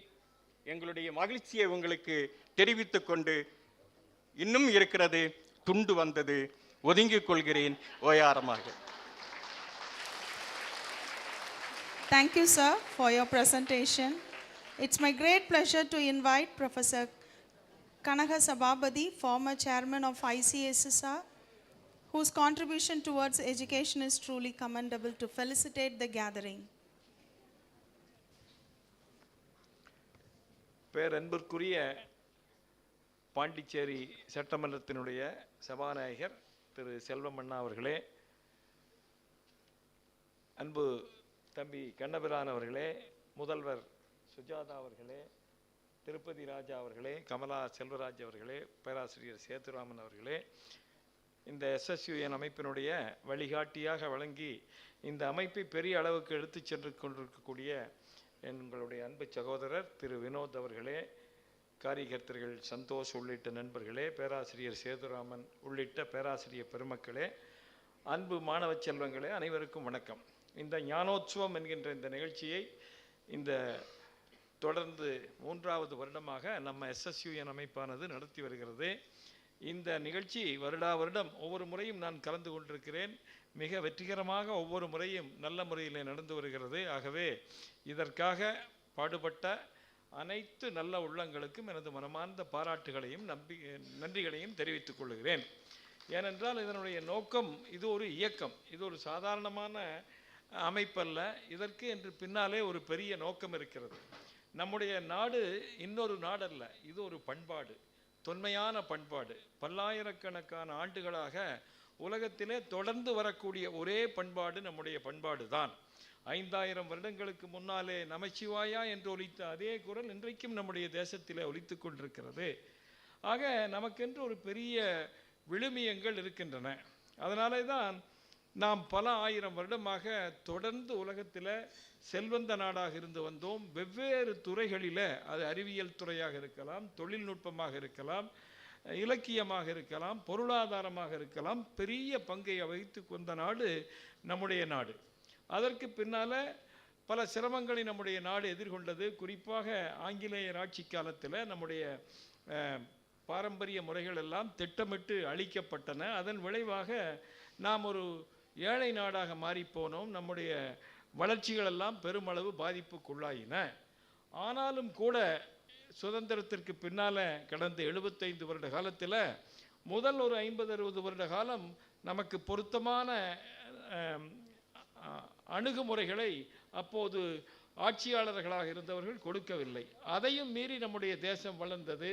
இப்போது பார்த்தால் உலகத்திலேயே மிகப்பெரிய வாய்ப்புள்ள நாடு நம்முடைய நாடு தான். பொருளாதார மதிப்பில் இன்றைக்கும் 3வது பெரிய பொருளாதாரமாக நாடாக இருக்கிறோம். பெரிய சாதனைகளை நம்முடைய நாடு இப்போது செய்து கொண்டிருக்கிறது. நமக்கு நிறைய செய்திகள் வருவதில்லை. சில செய்தித்தாள்களிலே வருகின்றன, பல செய்திகள் நமக்கு வருவதில்லை. ஒரு சந்திராயனில் முதல் முறையாக சவுத் போல் நிலவில் இறங்கியது நாம் தான். மிக குறைந்த செலவில் விண்கலத்தை மேலே செலுத்தியது நம்முடைய நாடு தான். அது அமெரிக்காவோ ரஷ்யாவோ ஜப்பானோ இல்லை. பெரிய மாற்றங்கள் நம்முடைய நாட்டில் ஒவ்வொரு துறைகளிலும் நிகழ்ந்து வருகின்றன. அதற்கு காரணம் என்னவென்று சொன்னால், ஒன்று, நம்முடைய நாட்டில் அடிப்படையாக நமக்கு இருக்கக்கூடிய பண்புகள், விழுமியங்கள், நம்முடைய கலாச்சாரம், நம்முடைய பண்பாடு, நம்முடைய குடும்ப அமைப்பு முறை, ஒருவருக்காக இன்னொருவர் விட்டு கொடுக்கின்ற தன்மை, குழந்தைகளுக்காகவே வாழக்கூடிய தாய் தந்தையர்கள், இதுதான் நம்முடைய பாரம்பரியம். இன்றைக்கு உலகத்தில் கடந்த 2008 உலக பொருளாதார நெருக்கடி வந்த பின்னால் எல்லா நாடுகளும் பெரிய சிரமத்துக்குள்ளாகி இருக்கின்றன. அதுவும் கொரோனாவுக்கு பின்னால் உலக அணுகுமுறைகள், அது குடும்ப அணுகுமுறையாக இருந்தாலும் சரி, சமூக அணுகுமுறையாக இருந்தாலும் சரி, அவையெல்லாம் தோற்று போய் கொண்டிருக்கின்றன. அதற்கெல்லாம் மாற்றாக விளங்கக்கூடிய தேசம் நம்முடைய தேசம். கடவுளினுடைய அருளாலே நல்லபடியாக கடந்த 10 வருடங்களாக ஒரு நல்ல தலைவர் நமக்கு கிடைத்திருக்கிறார். அதனாலே நாடு வெவ்வேறு துறைகளில் பெரிய அளவில் சாதனைகளையும் செய்து கொண்டிருக்கிறது. நாம் செய்ய வேண்டியது என்ன? இந்த ஞானோற்சவத்தினுடைய நோக்கமே நாம் செய்ய வேண்டியது என்ன? நமக்கென்று ஒரு பெரிய பாரம்பரியம் இருக்கிறது. அந்த பாரம்பரியம் திட்டமிட்டு அழிக்கப்பட்டது. அதற்கு பின்னாலே வந்தவர்கள் சுதந்திரத்திற்கு பின்னாலே கூட அதனுடைய தன்மையை புரிந்து கொள்ளாமல் அதை சரியான வழியில் செலுத்தவில்லை. ஆனால் அதற்கான வாய்ப்பு இப்போது நமக்கு கிடைத்திருக்கிறது.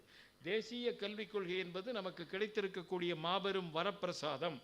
இது சாதாரணமாக நாம் எடைபோட்டு விட முடியாது. ஏனென்றால் நமக்கு இருக்கக்கூடிய நம்பிக்கையை கடந்த 200 வருட காலத்தில் இருந்த கல்வி முறை திட்டமிட்டு அளித்தது. நான் காலையிலே கூட இன்னொரு அமர்விலே சொல்லிக் கொண்டிருந்தேன். 1820களில் பிரிட்டிஷார்கள் நாடு முழுவதும் சென்று கல்வி பற்றி கணக்கெடுத்தார்கள். நம்முடைய தமிழ்நாட்டை எடுத்துக்கொண்டால் தமிழ்நாடு, பாண்டிச்சேரி, கேரளா, ஆந்திரா, ஒரிசா பகுதி வரைக்கும் மெட்ராஸ் பிரசிடென்சியில் வந்தது. எல்லோரும் மிக பெரும்பான்மையானவர்கள் கல்வி கற்றுக்கொண்டிருந்தார்கள். அனைவருக்கும் கல்வி கிடைத்தது. பிற்படுத்தப்பட்ட பட்டியலின மக்கள் தான் 78%-லிருந்து 90% வரை படித்தார்கள். பெண்கள் இருந்தார்கள். கல்வி அனைவருக்குமாக இருந்தது. இப்படிப்பட்ட பாரம்பரிய கல்வி முறை அளிக்கப்பட்டதனால ஒரு 65 வருட காலத்தில் நாம் கல்வி அறிவு இல்லாதவர்களாக பகுதியாக மாறினோம். 1891 வில் துரந்த் கணக்கெடுக்கும் போது நம்முடைய பகுதியில் கல்வி கற்றவர்கள் வெறும் 6 விழுக்காடு, அதிலும் பெண் கல்வி 1.5 விழுக்காடு. அதே 65 வருஷத்துக்கு முன்னாலே உலகத்திலேயே அதிகமாக கல்வி பெற்றவர்களாக நாம் இருந்தோம், 94-95 விழுக்காடு. ஆகவே பெரிய பாரம்பரியம் நமக்கு இருக்கிறது. இது அழிந்து போனதுனாலே நமக்கு நம்பிக்கை போனது.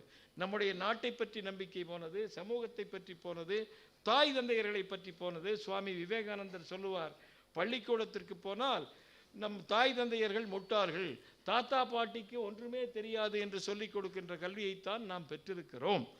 அதை மாற்றுவதற்கு எத்தனையோ முயற்சிகள் மேற்கொள்ளப்பட்டன. அவையெல்லாம் நடைபெறவில்லை. முதல் முறையாக 2020 பிரதமர் மோடி தலைமையிலான அரசு இந்த தேசிய கல்விக் கொள்கையை கொடுத்திருக்கிறது. இதை நாம் எடுத்து சொல்ல வேண்டும். இதில் நமக்கு ஒவ்வொருவருக்கும் பொறுப்பு இருக்கிறது. ஆசிரியர்களுக்கும் மாணவர்களுக்கும் பொறுப்பு இருக்கிறது. நாம் யாரையும் எதிர்பார்க்க வேண்டியதில்லை. இதில் செலவு நிறைய ஆகப் போவதில்லை. நான் சமூக அறிவியல் துறையில் பல வருட காலம் இருந்தவன். நாம் ஒவ்வொருவரும் இதில் பங்களிக்க முடியும். இன்றைக்கு அரசாங்கத்திற்கு இருக்கக்கூடிய பிரச்சனையே சமூகத்திற்கும் கல்வித்துறைக்கும் இருக்கக்கூடிய பெரிய இடைவெளி இருக்கிறது. நம்முடைய கல்வி முறையில் சமூகத்தில் என்ன நடக்கிறது, என்ன நடந்தது, இப்போது நடந்து கொண்டிருக்கிறது என்பது பற்றி எந்த விவரமும் கல்வி முறையில் இல்லை. ஆகவே இன்றைக்கு அரசாங்கம் விரும்புவதெல்லாம் கல்வித்துறையையும் சமூகங்களையும் இணைக்க வேண்டும் என்று விரும்புகிறது. அதற்கு அரசாங்க அதிகாரிகளாலே ஒன்றும் செய்துவிட முடியாது, கல்வி நிறுவனங்கள் தான் செய்ய முடியும். மதுரையில் இருக்கக்கூடிய இந்த இடத்தை பற்றி, வரலாறை பற்றி, நிகழ்கால நிகழ்வுகளை பற்றி நாம் தான் விவரங்களை எடுக்க வேண்டும். அதற்கு ஒவ்வொரு கல்லூரியும் பல்கலைக்கழகமும் ஒரு இயக்கமாக மாற வேண்டும். அதில் ஒவ்வொருவரும் பங்களிக்க வேண்டும். இதில் நமக்கு எல்லோருக்குமே பொறுப்பு இருக்கிறது. நான் போகின்ற இடங்களிலெல்லாம் சொல்வதுண்டு, சமூக அறிவியல் ஆய்வுகளை பொறுத்தவரையில் பணம் செலவு செய்ய வேண்டியதில்லை. நீங்கள் ஒரு பேனாவையும் நோட்டு புத்தகத்தையும் எடுத்து உங்கள் கிராமத்தில் உள்ளே போய் மக்கள் எவ்வளவு சேமிக்கிறார்கள், அவர்களுடைய வாழ்க்கை முறை எப்படி இருக்கிறது, அவர்களுடைய வரலாற்று ஞானம் எப்படி இருக்கிறது, அவர்கள் என்னென்ன தொழில்களை எல்லாம் செய்து கொண்டிருக்கிறார்கள், இந்த குறிப்புகளை எல்லாம் எடுத்து நீங்கள் சேகரித்து வைத்தாலே அது நம்முடைய தேசத்திற்கு செய்யக்கூடிய மிகப்பெரிய ஒரு நன்மையாகும். இதைத்தான் நாம் செய்ய வேண்டும். ஏனென்றால் நம்முடைய நாடு மக்களால் உருவாக்கப்பட்டது, சமூகங்களால் உருவாக்கப்பட்டது, கலாச்சாரங்களால் உருவாக்கப்பட்டது. இன்றைக்கு நாட்டிலே ஏறத்தாழ 5000-6000 தொழில் மையங்கள் இருக்கின்றன. இவை அனைத்தும் மக்களாலே உருவாக்கப்பட்டவை. நான் கோவையிலிருந்து வருகிறேன். கோவையில் இன்றைக்கு ஒரு 1.5 லட்சம் கோடிக்கு வருஷம் வியாபாரம் நடக்கிறது. இதில் அரசாங்கத்தினுடைய மூலதனம் இல்லை, அனைத்தும் மக்களால் உருவாக்கப்பட்டவை. தங்களுடைய சொந்த உழைப்பினால, குடும்பங்களினுடைய அர்ப்பணிப்பினாலே உருவானது தான் நம்முடைய தேசம். இது பற்றி அரசாங்கத்திற்கு இன்றைக்கு விவரம் இல்லை. அரசாங்கம் வேண்டும் என்று நினைக்கிறது, ஆனால் அதிகாரிகளை வைத்து செய்ய முடியாது. அதை கல்வி நிறுவனங்கள் தான் செய்ய முடியும். ஆகவே நான் இங்கு இருக்கக்கூடிய பேராசிரியர்களை எல்லாம் கேட்டுக்கொள்வது, நாம் ஒவ்வொருவரும் ஒரு இயக்கமாக வாழ வேண்டும். நம்முடைய மாணவர்களை எல்லாம் அதில் இணைத்து கொள்ள வேண்டும். மாணவர்கள் அதில் இணைக்கும் போது அவர்கள் ஆர்வமாக வேலை செய்வார்கள். நான் அப்படித்தான் 30 வருஷங்களுக்கு முன்னாலே வேலையை ஆரம்பித்தேன். நாங்கள் MBA ஆசிரியராக இருக்கும்போது, நீ போய் உனக்கு ப்ராஜெக்ட் ஒர்க் என்னவென்றால், நீ உன்னுடைய அப்பாவோ அம்மாவோ சொந்தக்காரர்கள் யாராவது தொழில் முனைவில் ஈடுபட்டிருந்தால் அவர்கள் எப்படி வளர்ந்தார்கள், அவர்கள் எப்படி தொழில் செய்தார்கள் என்று எழுதிவிட்டு வா, கேட்டுவிட்டு வா என்று சொல்லுவோம். நான் முதல் முறையாக அந்த முயற்சியை ஒரு 20 வருஷத்துக்கு முன்னாலே ஆரம்பித்த போது 120 மாணவர்கள் 80 பேர் அழுதார்கள். சார், எங்கள் அப்பா இப்படி இருப்பாருன்னு நான் நினைக்கவே இல்லை. அவர் சைக்கிளில் போயிருக்காரு, நடந்து போயிருக்காரு, இன்னைக்கு கார் வச்சிருக்கிறாரு. நான் பள்ளிக்கூடத்தில் படிக்கும்போது பைக் வச்சுருந்தாரு, நான் எப்பவுமே வசதியானவர் நினச்சிட்டேன் அப்படின்னு திருவாரூரில் ஒரு பெரிய நகைக்கடை வச்சிருக்கிற ஒரு பையன் சொன்னான். இங்கே பழனியில் இந்த அபிஷேகம் விற்கக்கூடிய அந்த சித்தநாதன் குடும்பத்தினுடைய பேத்தி கண்ணில் கண்ணீர் விட்டுட்டு பேச முடியாமல் போச்சு. எங்கள் தாத்தா இவ்வளவு கஷ்டப்பட்டாருன்னு தெரியவே இல்லை. நாம் என்ன பண்ணுறோம், பில் கேட்ஸை பற்றி படின்னு சொல்கிறோம், நாராயணமூர்த்தி பற்றி படின்னு சொல்கிறோம். நமக்கு தொடர்பு வராது. உள்ளூரில், நம்ம வீட்டில், நம்ம சமூகத்தில், நம்ம சுற்றத்தில், நம்ம நட்பில் எப்படி வந்ததுங்கிறது நீங்கள்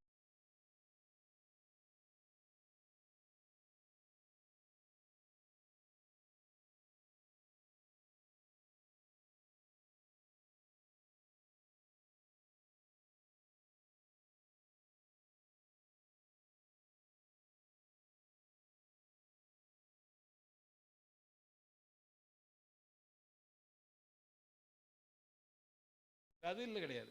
இன்றைக்கு அவர்கள் தான் பொருளாதாரத்தை வழிநடத்தி கொண்டிருக்கிறார்கள். எந்த மூலதனமும் முடிவும் சேமிப்பு முடிவும் தாயினுடைய மனைவியினுடைய பங்களிப்பு இல்லாமல் குடும்பங்களிலே நடப்பதில்லை. ஆனால் இது நாம் சொல்லிக் கொடுக்குறோமானா இல்லை. நான் மதியம் அங்கே உட்காந்துருந்த போது பார்த்தேன், ஒரு கல்லூரியில் விமன் இன் சொசைட்டி அப்படின்னு ஒரு ஆடம் ஆரம்பிச்சிருக்கிறாங்க. நிறைய பக்கம் ஜெண்டர் ஸ்டடீஸ்னு போடுறீங்க. அது தயவு செஞ்சு நீங்கள் அந்த மேற்கத்திய புத்தகங்களை தயவு செஞ்சு கடைப்பிடிக்காதீர்கள். நான் காலையில் அங்கே பேசும்போது சொன்னேன், நீங்கள் எந்த பாடங்களை எடுத்தாலும் அதில் இந்த மேற்கத்திய கோட்பாடுகள் தான் அதிகமாக இருக்கின்றன. பிற மாநிலங்களில், குறிப்பாக குஜராத்திலெல்லாம் மாற்றிட்டு இருக்கிறாங்க. நம்ம மாநிலத்தில் துரதிர்ஷ்டவசமாக இன்னும் தொடர்ந்து வந்துட்டு இருக்குது. நான் சொன்ன சோசியாலஜி சமூகவியல் பாடத்தில் முதல் பாடம் என்னென்னா, இந்த இந்தியா, சீனா, ஜப்பான் போன்ற நாடுகள் முன்னேறவே முடியாதுன்னு ஒருத்தன் சொன்ன ஐரோப்பியர் 1905. அதைத்தான் சொல்லிக் கொடுக்குறாங்க. ஏன் முன்னேற முடியாதுன்னா, அவன் ஹிந்து புத்தி சிவிலைசேஷன் இருக்குது, இந்த நாடுகள் முன்னேற முடியாது. ப்ராட்டஸ்டன்ட் கல்ச்சர் இருக்கிற நாடு தான் முன்னேற முடியும்னு அவன் சொன்னான். இன்றைக்கி உலகத்தில் பிரச்சனை இருக்கிற நாடுகளே ப்ராட்டஸ்டன்ட் நாடுகள் தான். அது அமெரிக்காவாக இருக்கலாம், இங்கிலாந்தாக இருக்கலாம், ஆஸ்திரேலியாவாக இருக்கலாம், கனடாவாக இருக்கலாம், நியூசிலாந்தாக இருக்கலாம். இந்த 5 நாட்டில் பெரும் பிரச்சனை. ஆனால் அவங்க சொன்னது அதை இன்றைக்கி நாம் முதல் பாடமாக நடத்திட்டு இருக்கிறோம். ஆகவே நாம் பாடங்களை உருவாக்க வேண்டும். இது எப்படி உருவாக்குறது? நம்ம சமூகத்தில் இன்றைக்கி நடந்துட்டு வருதுங்க. நாம் அது உள்ளே போய் பார்க்கும்போது தான் தெரிஞ்சுது. ஆகவே நாம் ஒவ்வொருவரும் இயக்கமாக மாற வேண்டும் என்று நான் உங்களை எல்லோரும் அன்புடன் கேட்டுக்கொள்கிறேன். இதுதான் நான் சொல்ல விரும்பிய ஒரே செய்தி. ஏன்னா இப்படி மாறினால்தான் முடியும். இது வெளியில் அரசாங்கத்தில்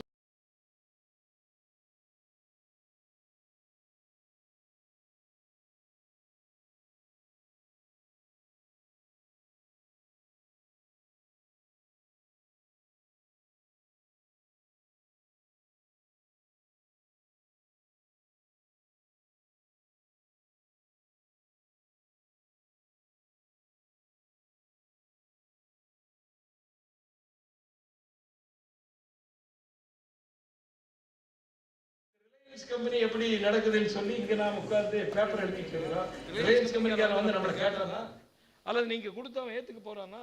நீங்கள் உள்ளூரை படிங்க. நம்ம அம்மா அப்பா என்ன பண்ணுறாரு, நம்ம மாமா என்ன பண்ணுறாரு, நாம் என்னென்ன செய்கிறோம், இதுதான் நாம் படிக்க வேண்டியது. இதுதான் வேண்டியதும் கூட.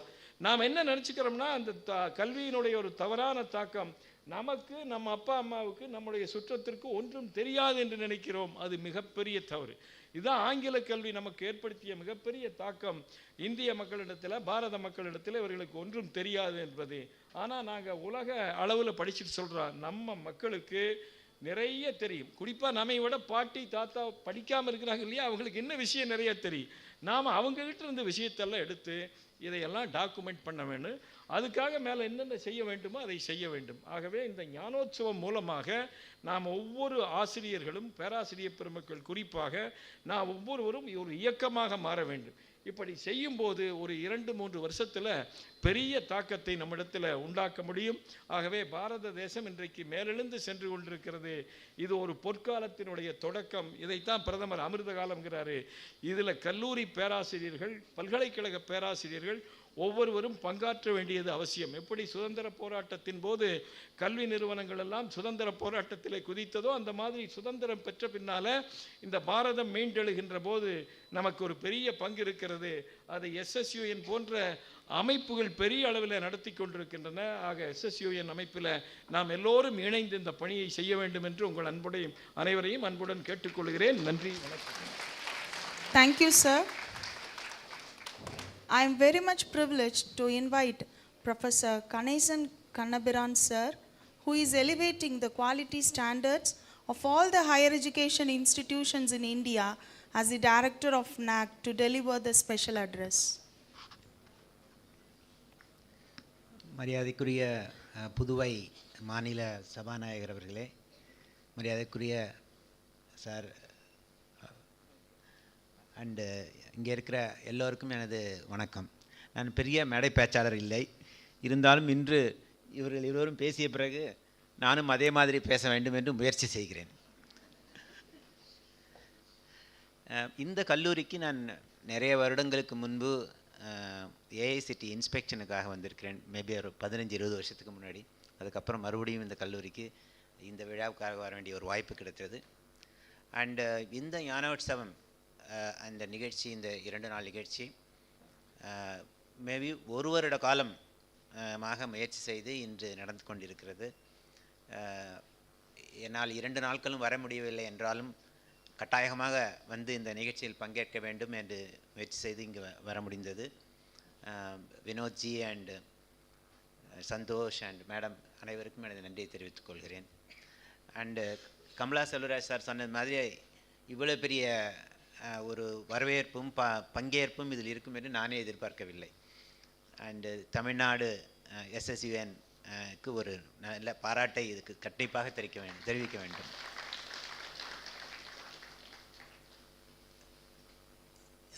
நான் NAC டைரக்டராக பொறுப்பேற்று 3 மாதங்கள் ஆகிறது.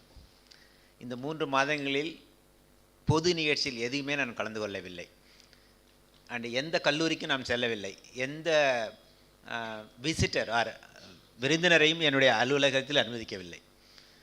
அதுக்கு காரணம் உங்களுக்கு எல்லாம் தெரியும். இருந்தாலும் சந்தோஷப்படுற விஷயம் என்னவென்றால் SSUN நிகழ்ச்சி ப்ளஸ் தமிழ்நாட்டில் நடக்கிறது. அதனால் வர முடிஞ்சதுக்கு மிக்க மகிழ்ச்சி. அண்டு கனகசபாபதி சார் நிறைய பேசிட்டாரு. நான் அதில் 2-3 பாயிண்ட் நான் வச்சுருந்தேன், நீங்கள் பேசிட்டீங்க. ஸோ ஒரு 2-3 விஷயங்களை மட்டும் சொல்லிக்கொள்ள விரும்புகிறேன். கட்டாயமாக நீங்கள் நாக்கில் என்ன நடக்குது அப்படின்னு நடக்க போகுது அப்படின்னு தெரிஞ்சுக்கிறது இருப்பீங்க. அதை பற்றியும் நான் ஒரு 2 நிமிஷம் பேசுகிறேன். பட் நிறைய விஷயங்கள் அந்த முயற்சியில் இருக்கிறதுனால என்னால் திட்டவட்டமாக எதையுமே இங்கே சொல்ல முடியாது. அதனால் ஸோ ஃபஸ்ட்டு கனகசபாபதி சொன்ன மாதிரி நம்ம பொருளாதாரம் கட்டாயமாக பெரிய மாற்றத்தை ஏற்படுத்தி கொண்டிருக்கிறது. இன்னும் 25 வருடங்கள் அதற்கு முன்பாகவே நமது நாடு முக்கிய 3 இடங்களில் வர இருக்கிறது. there is a possibility that we will cross those countries also. அதுக்கான இதை எப்படி நம்மால் சொல்ல முடிகிறது? ஒன்று, இந்த நடக்கும் காலங்களில் எப்படி நம்ம முன்னேறி கொண்டிருக்கிறோம், எதிர்காலத்துக்கான திட்டவட்டங்களை எப்படி நாம் செய்து கொண்டிருக்கிறோம் என்பதை நீங்கள் பார்க்கும்போது கட்டாயமாக இது முடியும். இதில் இந்த நெக்ஸ்ட் 25 வருஷத்தில் அந்த மாற்றங்கள், பொருளாதார மாற்றங்கள் எப்படி நடக்க இருக்கிறதோ அது யாருக்கு பயன்பட போகிறது என்று நீங்கள் பார்த்து கொண்டால் எனக்கு இல்லை, உங்களுக்கு முன்வரிசையில் இருக்கிறவர்களுக்கு இல்லை, பட் இந்த மாணவர்களுக்காகத்தான் அந்த மாற்றங்கள் பயனளிக்கப் போகிறது. அதிலும் இந்த பள்ளிகளில் படிக்கும் மாணவர்கள் முக்கியமாக அதனுடைய பலனை அடையப் போகிறார்கள். இந்த சமீபத்தில் ஜனாதிபதி மாளிகையில் ஆல் டைரக்டர்ஸ் வைஸ் சான்சலர்ஸ் மீட்டிங்கில் நானும் கலந்து கொண்டேன். அதில் முக்கியமாக அடுத்த 25 ஆண்டுகளுக்கு பிறகு அந்த சமயத்தில் கல்வி எப்படி இருக்க வேண்டும் என்பதை பற்றி நிறைய ஆலோசனைகள். அதில் நீங்கள் பங்களிக்கும் போது அதில் கொண்டு வர திட்டங்கள் நிச்சயமாக இந்தியா ஒரு வளர்ந்த நாடாக மாறும். அது இந்த கடந்த 10 ஆண்டுகளில் நம் போடப்பட்ட திட்டங்கள், செயல்படுத்தப்பட்ட திட்டங்கள் தான் அதற்கு முக்கியமான காரணம்.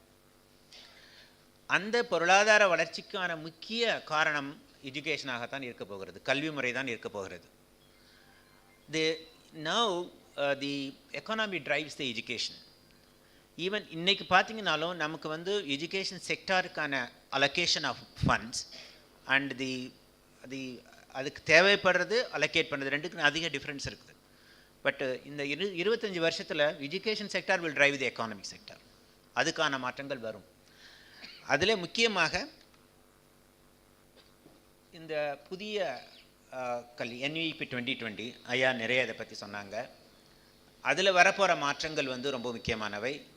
அதில் தமிழ்நாடு சில மாநிலங்கள் முக்கியமாக அதை செயல்படுத்துவதில் சில சிரமங்களை காட்டுகிறார்கள். ஆனால் today Tamil Nadu is one of the leading states. அவர் gross enrolment ratio is more than around 50. ஆனால் இது ஒரு 100% நம்ம அடைந்து விடவில்லை, இன்னும் 50% அடைய வேண்டியிருக்கிறது.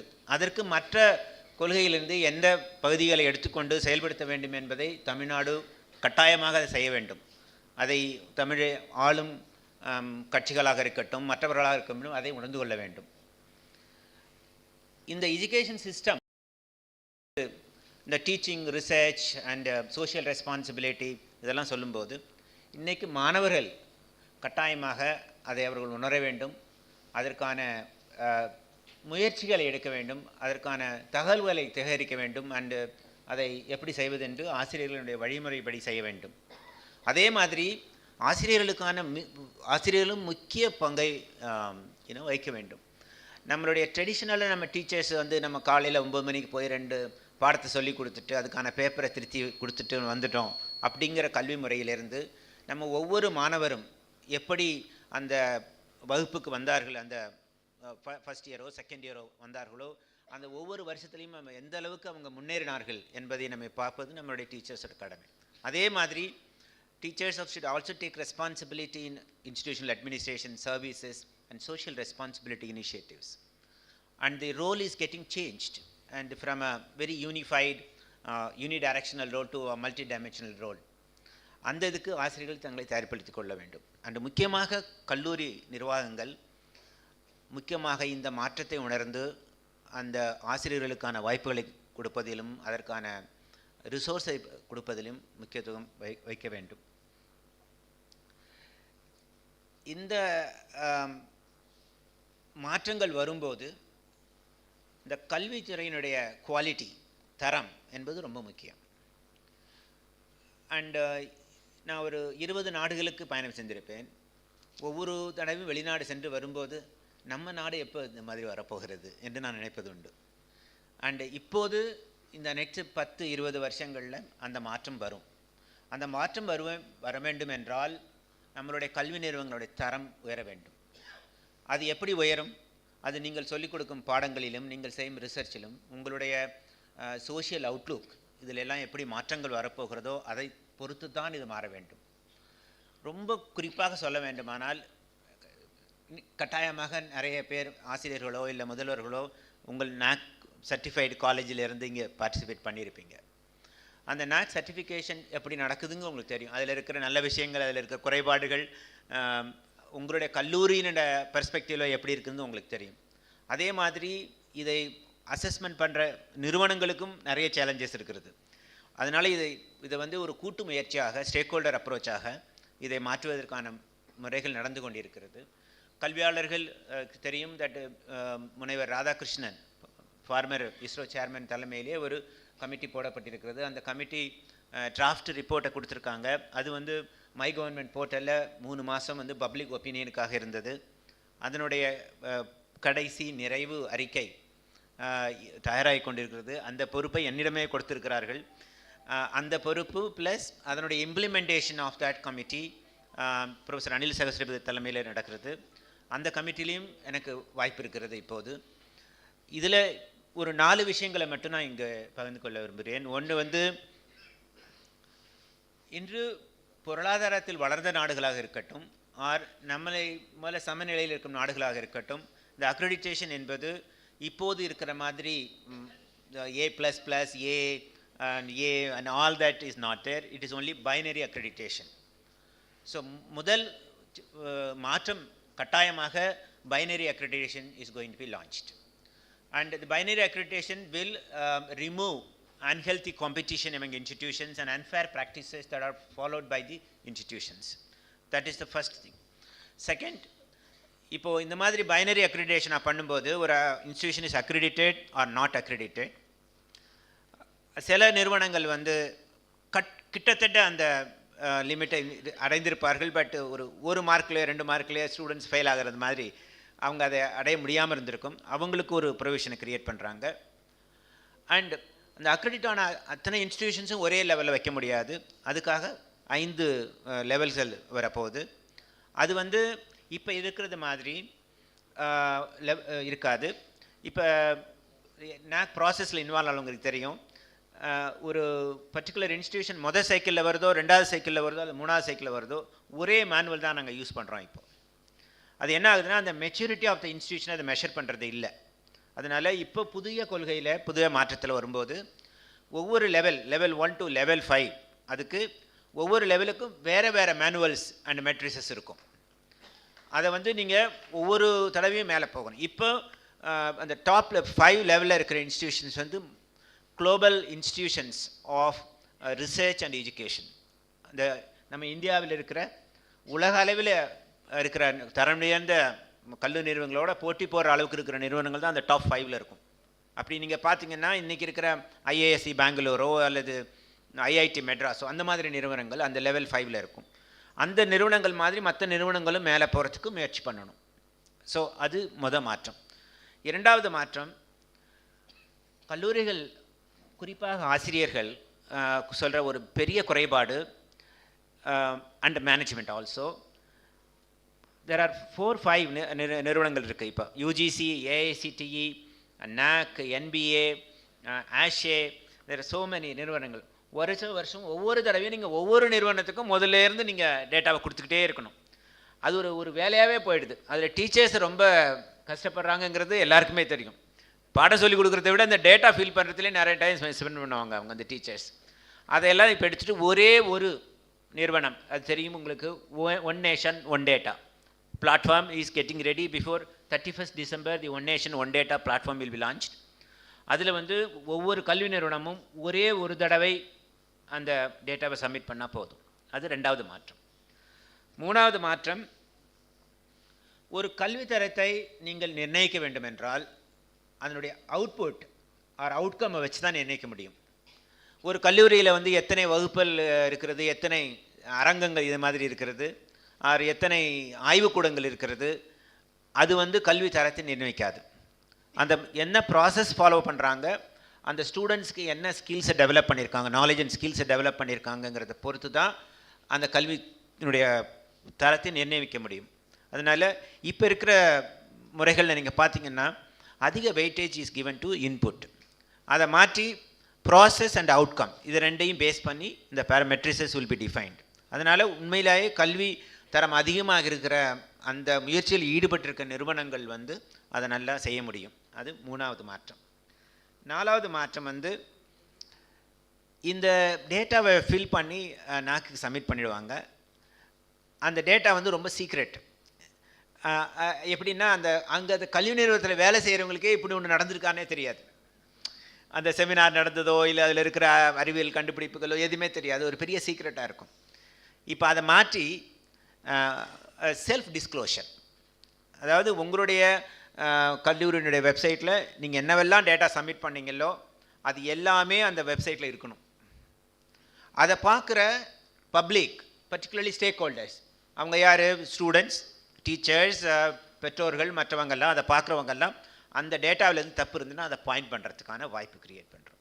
இதை எப்படி சொல்கிறேன்னா, இதை வந்து crowdsourcing of data validation. இப்போ டேட்டா வேலிடேஷன் எப்படி நடக்குதுன்னு உங்களுக்கு தெரியும், பார்ட்டிசிபேட் பண்ண இன்ஸ்டியூஷன்ஸ் தெரியும். நீங்கள் சப்மிட் பண்ண டேட்டாவை ஒரு ஏஜென்சி வச்சு நாங்கள் வேலிடேட் பண்ணுறோம். அப்புறம் எங்களோட ஸ்டாஃப் அதை ஃபர்தராக வேலிடேட் பண்ணுறாங்க. அது வந்து அந்த ஸ்டேஜ்லேயும் அது ரொம்ப கான்ஃபிடென்ஷியலாக தான் இருக்குது. அதை அப்படியே ஓப்பன் ஆக்குறது அந்த டேட்டாவை, பப்ளிக் டிஸ்க்ளோஷர், அந்த மூணாவது சேஞ்ச். நாலாவது சேஞ்ச். இன்னும் சில related changes are also there. But இந்த திட்டங்கள் எல்லாமே இந்த அடுத்த 3 to 6 மாதங்களில் வெளில வந்துடும். அப்படி வரும்போது கட்டாயமாக இந்த மாற்றங்கள் கல்வி தரத்தை கட்டாயமாக இன்னொரு லெவலுக்கு கொண்டு போகும். அதனால நம்மளுடைய economic development will be also achieved. With these few words, அந்த வாய்ப்புக்கு நன்றி. மற்ற விஷயங்கள் நிறைய பேருக்கு நிறைய கொஷின்ஸ் இருக்கலாம், அது என்னால் ஆன்சர் பண்ண முடியாது. பட் இங்கே இருக்கிற மாணவர்களுக்கு பர்டிகுலராக என்னுடைய வாழ்த்தை தெரிவித்துக் கொள்கிறேன். நன்றி. Thank you, sir, for your words. I am happy to invite Engineer Tirupati Rajan, founder of Goldsmith Academy, who is an enthusiastic and ambitious person, to deliver the felicitation address. அனைவருக்கும் என்னுடைய வணக்கம். மேடையில் வீட்டிற்கும் அனைவருக்கும் என்னுடைய நெஞ்சார்ந்த நன்றியை தெரிவிச்சுக்கிறேன். ஐயாவோட எஸ்எஸ்வியில் 1 வருஷமாக நான் பிராணம் பண்ணிகிட்ருக்கேன். அவரை வந்து நான் சிரிச்ச மட்டும் தான் பார்த்துருந்தேன். இன்றைக்கி மேடையில் பேசினோன்னு ஐயா அரண்டே போயிட்டேன். என்ன பேசணுங்கிறதையும் மறந்துட்டேன். துண்டு சீட்டுக்கு வாய்ப்பு இல்லை ராசா, அதனால் சொல்லிக்கிறேன். ஞான உற்சவம் வந்து 23. இந்த நிகழ்ச்சியை வந்து நாங்கள் இந்த எஸ்எஸ்சியும் சரி கல்வி நிர்வாகமும் சரி விதைகளை விதைச்சிருக்கோம். நெக்ஸ்ட்டுன்னு கேட்டேன், முடிஞ்சோடனே என்ன செய்யலான்னு கேட்டேன். ஞான உற்சவம் 25 சொன்னார். ஸோ இந்த விதைகளை விதைச்சவங்க நாங்கள் அதுக்கு போயிடுவோம், காட்சிகள் மாறும். இந்த அறிவு விதைகள் இருக்குது பார்த்தீங்க இல்லையா, அதை வந்து உங்கள்கிட்ட விதைச்சிருக்கோம். கண்டிப்பாக அதை வந்து அந்த அறிவை வந்து நீங்கள் ஒரு விருட்ச மரமாக மாற்றணும். ஸோ உங்களுடைய அந்த இதை நான் வேண்டிக்கிட்டு இந்த வாய்ப்பு கொடுத்த அனைவருக்கும் நன்றியை தெரிவிச்சுக்கேன். நன்றி.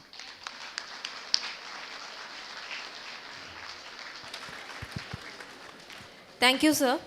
With great honor and respect, I invite our esteemed chief guest, Thiru R. Selvam, sir, who has played a pivotal role as Honorable Speaker in the Legislative Assembly of Puducherry, to deliver the chief guest address.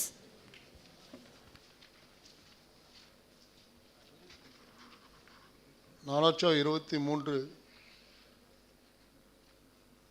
நிறைவு விழாவிற்கு வரவேற்புரையாற்றி அமர்ந்திருக்கின்ற இந்த கல்லூரியுடைய முதல்வர் சுஜாதா அவர்களே, report வாசித்த நல்ல ஒரு பேச்சாளர். நான் ஃபஸ்ட் டைம் அவங்க பேச்சை முத கேட்குறேன்.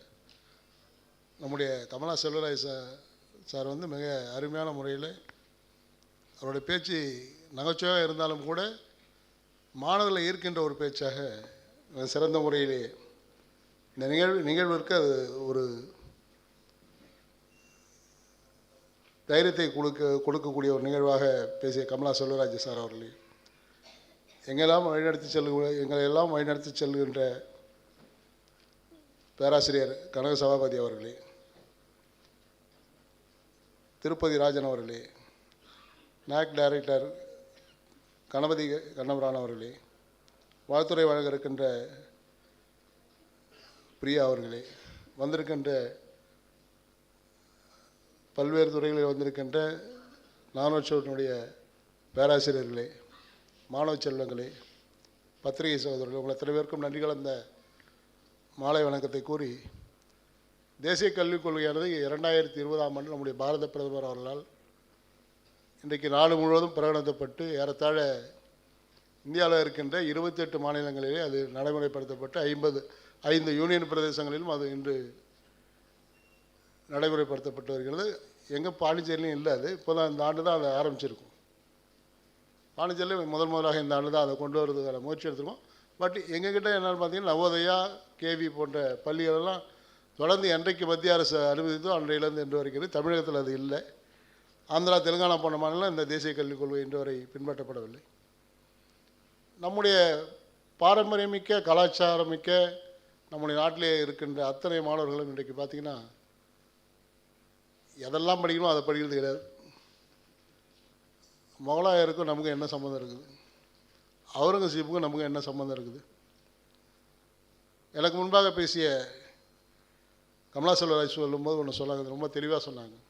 நம்முடைய பாரம்பரியம், நம்முடைய அப்பா அம்மா, நம்முடைய முன்னோர்கள், நம்முடைய தாத்தாக்கு முன்னாடி முப்பாட்டா முன்னாடி பூட்டான், இவளுடைய பாரம்பரியத்தை நாம் பார்க்கின்ற பொழுது தான் நம்முடைய உண்மையான உணர்ச்சி பூர்வமான நாம் எந்த நிலையிலேருந்து அவர் சொல்லுகின்ற போது ஒன்று தெளிவாக சொன்னாங்க. நாங்கள் சைக்கிளில் போனாங்க, அப்புறம் கார் வச்சுருக்காங்க, நீங்கள் பஸ் வச்சுருக்காங்க, அதெல்லாம் அதற்கு அடிப்படை காரணம் நம்முடைய குருகுல கல்வி தான். இந்த குருகுல கல்வி மூலம் தான் இன்றைக்கி இந்த நாட்டில் மிகப்பெரிய ஜாமனாலும் இருந்த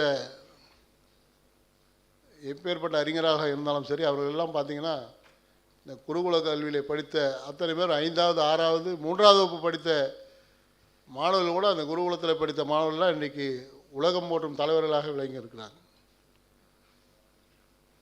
ஆனால் நாமெல்லாம் என்ன படிக்கிறோம்? நீங்கள் இருக்கிற மாணவ சொல்லலாம் நம்ம நாட்டை கொள்ளடிச்சனை பற்றி தான் படிச்சுன்னு இருக்கோம். 2020 வரைக்கும் இன்றைய வரைக்கும் நம்ம நாட்டை எப்படி பாலைவனமாக்கியவர்களை பற்றியே படித்து அவனுக்கு நமக்கு என்ன சம்மந்தம் இருக்குது? அவன் நாட்டில் போய் நம்ம கல்வியை போய் போதிக்க முடியுமா? அதெல்லாம் கண்டிப்பாக முடியாது. ஆனால் இந்த தேசிய கல்விக் கொள்கை வந்த பிறகு அதில் இருக்கின்ற பாடத்திட்டங்கள் அத்தனையும் முழுவதுமாக நம்முடைய இந்திய கலாச்சாரங்களை பின்பற்றி, இந்திய பண்பாட்டை ஒன்றி, நம்முடைய பழக்க வழக்கங்களை பின்பற்றி, நம்முடைய ஒழுக்கங்களை பின்பற்றி அமைந்திருக்கின்ற ஒரு கல்வியாக இன்றைக்கு வளர்ந்து வருகின்ற ஒரு நாட்டின் வளர்ச்சிக்காக நம்முடைய தேசிய கல்விக் கொள்கையானது இன்றைக்கு மாண்புமிகு பாரத பிரதமர் அவர்களால் இன்று 2020ஆம் ஆண்டு துவக்கப்பட்டுள்ளது. அதற்காக தான் நீங்கள் இருக்கின்ற நான்ஜோ போன்ற அமைப்புகளெல்லாம் சேர்ந்து நம்முடைய தேசிய கல்விக் கொள்கையை முழுவதுமாக மாணவர்களிடம் எடுத்து செல்வதற்கான முயற்சி எடுத்துக்கொண்டு இருக்கிறார்கள். சரி, கல்விக் கொள்கையில் தான் அப்படி இருக்கும், மற்றபடி நம்முடைய வளர்ச்சியெல்லாம் எதாவது இருக்குதான்னு பார்த்தீங்கன்னா இன்றைக்கி நம்முடைய பாரம்பரியம் கலாச்சாரத்தை விட்டு நம்ம ஒதுங்கி போயினே இருக்கோம் எல்லா துறையிலையும். இன்றைக்கி தொலைக்காட்சியை தவிர வேறு எதுவும் நம்முடைய இங்கே நிறைய பெண்கள் வந்திருக்கீங்க, நீங்களாம் பார்த்துருக்கலாம். பெண்கள் பூரா நீங்கள் தொலைக்காட்சியில் காலை 9:30 மணிக்கு ஆரம்பிச்சிங்கன்னா சாயங்காலம் இரவு 11:30 வரைக்கும் பெரும்பான்மை வீட்டில் இருக்க பெண்கள்லாம் பார்த்துருக்கலாம். ஏன்னா மாணவர்கள்லாம் இந்த மாணவ செல்வம் குழந்தைங்கள்லாம் நிறைய பெண்கள் வந்திருக்கீங்க. அங்கே போனால் அவங்க அப்பா அம்மா அம்மா என்ன பண்ணுவாங்க, ஏதாவது ஒரு டிஃபனை செஞ்சு வச்சுட்டு காலையில் கட்டி கொடுத்துட்டாங்கன்னா அதோட என்ன இதை இங்கே இருக்கின்ற நம்முடைய சுப்புலட்சுமி லட்சுமிபதி கல்லூரி மாதிரி கல்லூரி காட்சினாலும் வேலைக்கு அது சாப்பாடு இங்கே கொடுத்துறாங்க, நல்ல உணவு கொடுத்தாங்க எங்களுக்கு. அது போன்ற உணவு நல்ல உணவும் கொடுத்துட்றாங்க. ஆக காலை 9:30 மணிக்கு ஆரம்பிக்கப்படுகின்ற தொலைக்காட்சி, எந்த தொலைக்காட்சியாக இருந்தாலும் சரி, நல்ல விஷயங்கள்லாம் நிறைய தொலைக்காட்சி சொல்கிறாங்க, அதில் ஒன்றும் மாற்று கருத்து இல்லை.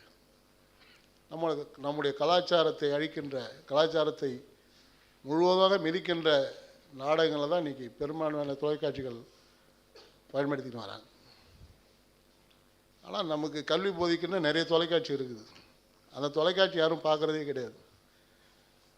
பாரத பிரதமர் உரையாற்றினா நான் ஒரு பேப்பரில் ஒரு படத்தில் சொல்லுவாங்க, ஒரு கோல்டு மெடலிஸ்ட் உலகத்தில் போய் கோல்டு மெடலிஸ்ட் வந்த ஒரு வீரனை பற்றிய செய்தியை போடுறதாலும் துணுக்கு செய்தியாக ஒரு மூலையில் அந்த தொலைக்காட்சியில் போடுவாங்க. ஒரு நடிகை பற்றிய செய்தியை போடுவதாக இருந்தால் முதல் பார்க்க இந்த விளம்பரம் மருத்துவர் தொலைக்காட்சியாக இருக்கட்டும், பத்திரிகையாக இருக்கட்டும். இதெல்லாம் நம்முடைய பாரம்பரிய கலாச்சாரத்துக்கு எதிரான வழித்தோன்றல்களாக இன்றைக்கு வளர்ந்து கொண்டு வருகிறது.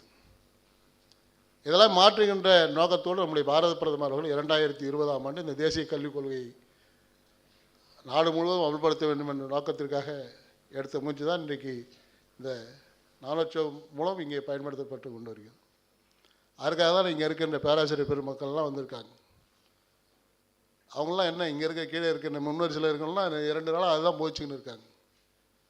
இதெல்லாம் அவங்க சொன்ன நம்முடைய பேராசிரியர் சொன்ன மாதிரி இவங்களுக்கு நாளைக்கு ஏதாவது யூஸ் ஆகுமோ நான் கண்டிப்பாக கிடையாது. இங்கே இருக்கின்ற மாணவ செல்வங்கள் தான் அதெல்லாம் பயன்படுத்த போகிறீங்க. 2047ஆம் ஆண்டு இலக்கு இந்தியா உலக வல்லரசுகளிலே முதன்மை நாடாக விளங்க வேண்டும் என்பது நம்முடைய பாரத பிரதமருடைய குறிக்கோள். அதை எங்களை நம்பியா சொல்லியிருக்காரு. யாரும் தான் 60 தாண்டிட்டோம், எல்லாம் உங்களை நம்பி இங்கே இருக்கின்ற மாணவர்களை நம்பி. சந்திராயன் விண்கலத்தை பற்றி சொன்னாங்க. விண்கலத்தை இறக்கணும், தென் துருவத்தில் இறக்கணும். சந்திராயன் 3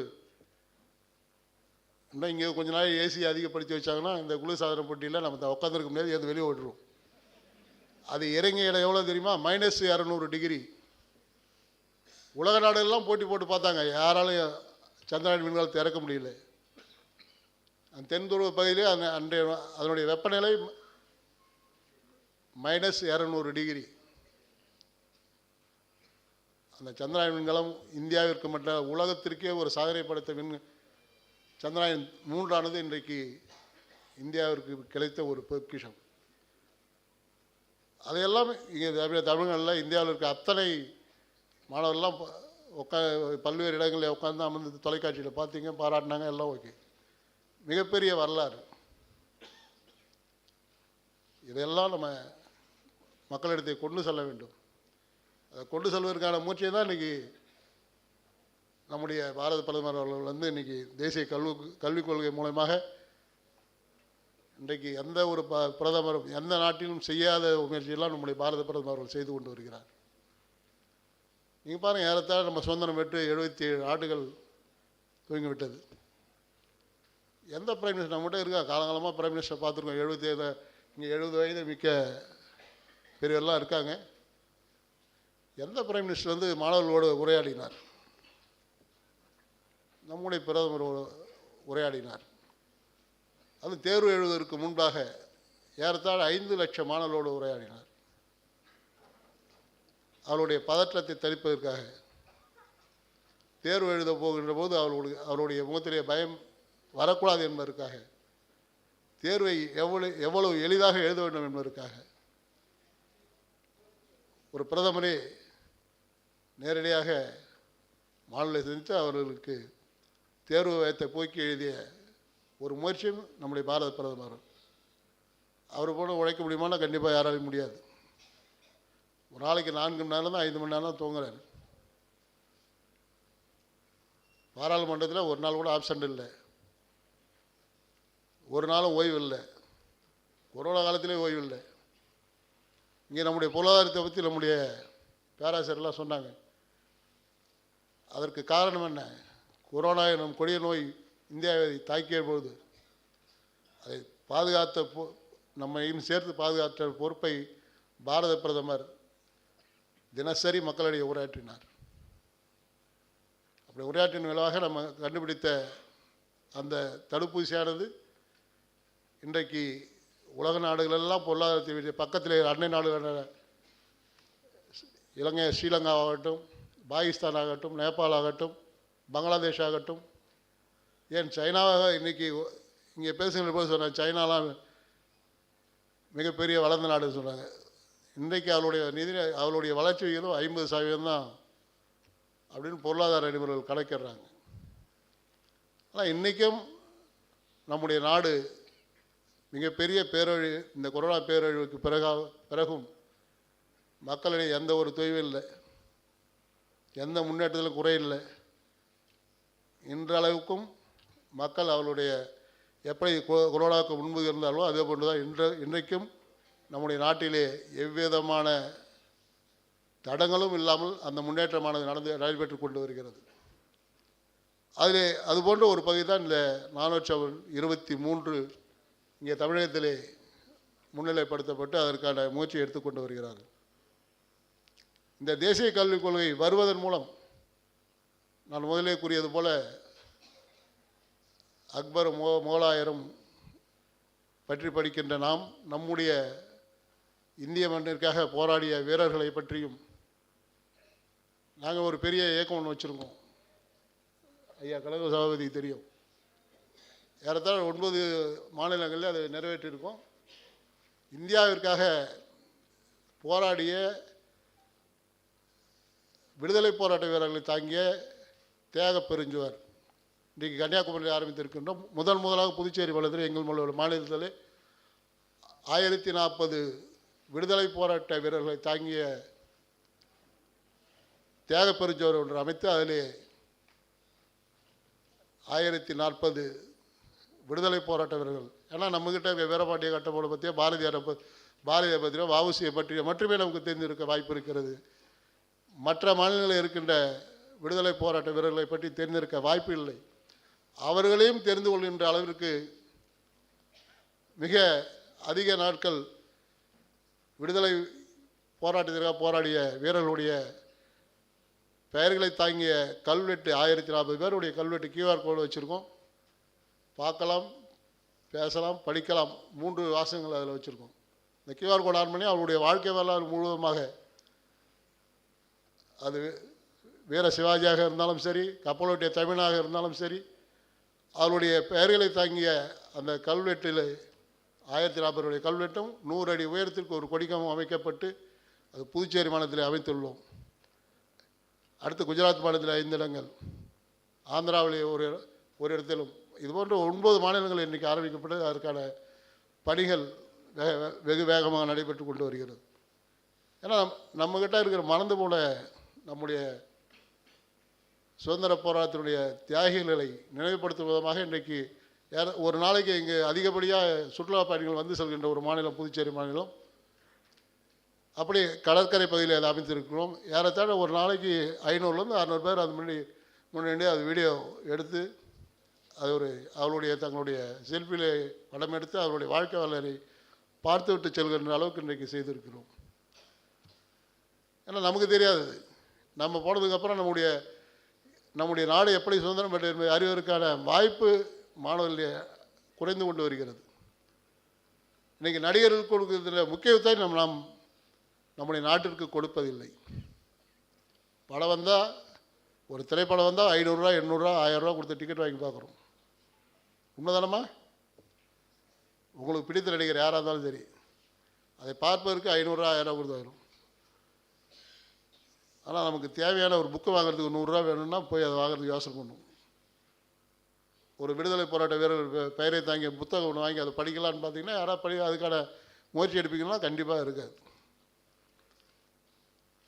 ஆனால் முதல் ஷோ அது ரசிகர் மன்ற ஷோன்னா அது 500 ரூபா 1000 ரூபா இருந்தாலும் ஒரு டிக்கெட் வாங்கி பார்க்குறதுக்கு அது முன்றி அடிச்சுக்கின்னு இன்றைக்கி இளம் தலைமுறையில் தான் போகிறாங்க. 1000 ரூபா கொடுத்து டிக்கெட் வாங்கி அந்த படத்தை பார்க்குறதுக்கு முன்றி அடிச்சுன்னு போகிறாங்க. தவிர நம்முடைய அந்த படத்தில் வர எதுவுமே உண்மை இல்லை. எல்லாருக்குமே தெரியும். இங்கே இருக்கிற மாணவ சொல்ல அத்தனை பேருக்கும் தெரியும். அதை மற்ற இடத்துல போய் நீங்கள் நம்முடைய கலாச்சாரத்தையோ நம்ம பெற்றோர்களுக்கு அந்த 800 ரூபா 500 ரூபா கொடுத்து ஒரு டிக்கெட் வாங்குற காசை பயன்படுத்தி நம்முடைய குடும்பத்தை 2 நாள் நம்முடைய செழிப்பாக வைத்து கொள்ள முடியும் என்று நினைத்தீங்கன்னா கண்டிப்பாக அதை மிச்சப்படுத்தலாம். ஆனால் அவங்ககிட்டே அந்த 800 ரூபா வாங்கி போட்டு டிக்கெட் 1000 ரூபா கொடுத்து டிக்கெட் பார்த்து ஷோ பார்ப்போமே தவிர நம்ம குடும்பத்தை யாரும் பார்க்கறதில்லை.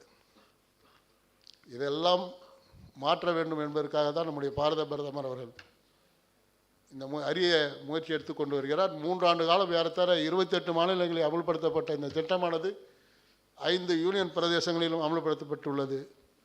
இதிலே நம் வாழ்க்கைக்கு தேவையான ஒழுக்கம், நம்முடைய பாரம்பரியம், நம்முடைய கலாச்சாரம் அத்தனையும் இந்த தேசிய கல்விக் கொள்கையில் இருக்கிறது.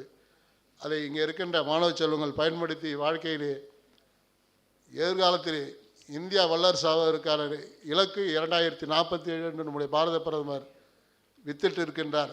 அதை குறைத்து 2030ஆம் ஆண்டே நாங்கள் செய்ய வேண்டும் உறுதி பூண்டு இந்த தேசிய கல்விக் கொள்கையை இங்கே இருக்கின்ற மாணவ செல்வங்களுக்கு 2 நாள் இங்கே பல்வேறு தலைப்புகளிலே உங்களோடு கலந்துரையாடல் நடத்தி அத்தனை பேராசிரியர் உங்களுக்கு நிறைய சொல்லியிருப்பாங்க. நான் சப்ஜெக்ட்டுக்கு சம்மந்தம் இல்லாதெல்லாம் நிறைய பேசின்னு இருந்தாங்க. ஏன்னா இது உங்கள் சப்ஜெக்ட்டுக்கு எல்லாம் சம்மந்தம் இல்லாது. நான் பேச வந்தது வேறு, என்னை ஐயா வேறு ஏதாவது பேச சொன்னார். ஆனால் இங்கே நிறைய அது எல்லா பெண் குழந்தைங்களாக பார்த்தேன். அதனால் சரி இது சொல்லிடலாம். இங்கே நிறைய பேர் பேராசிரியர் பெருமக்கள்லாம் இருக்காங்க. அவங்களும் ஒரு தாய் தர வீட்டுக்கு போகும்போது அவங்களுக்கும் தெரியும் அவங்க பிள்ளை எப்படி பார்த்துருக்கோம். என்ன தான் இங்கே படி சுமை மாலை 5 வரைக்கும் இருந்தாலும் 6 மணிக்கு வீட்டுக்கு போகணுன்னே திருப்பி அவங்களும் தொலைக்காட்சியில் ஒரு 5 நிமிடம் ஒரு நம்முடைய தாய்க்கும் மகளுக்குமான உறவுமே குறைஞ்சி போயின்னு இருக்கு. தொலைக்காட்சிக்கு இப்போ போயிட்டோம்னா நம்ம மறந்துடணும். அதுக்கு பண்டைய காலங்கள்லாம் பார்த்தீங்கன்னா பள்ளி 4 மணி 4:30 விட்டாங்கன்னா 1 மணி நேரம் அந்த குழந்தையை அழைத்து கொண்டு விளையாட செல்வது, தன்னுடைய குழந்தையோடு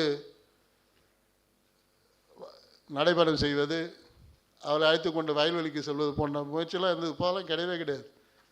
இங்கே இருக்க பேராசிரியர்லாம் போனாங்கன்னா அடுத்து ஒரு அரை மணி நேரம் ரெஸ்ட் எடுத்துகிட்டு டிஃபன் சாப்பிட்டோமா உட்காந்து தொலைக்காட்சி பார்க்க குழந்தைங்க வந்தால் பார்க்குறதும் இல்லை.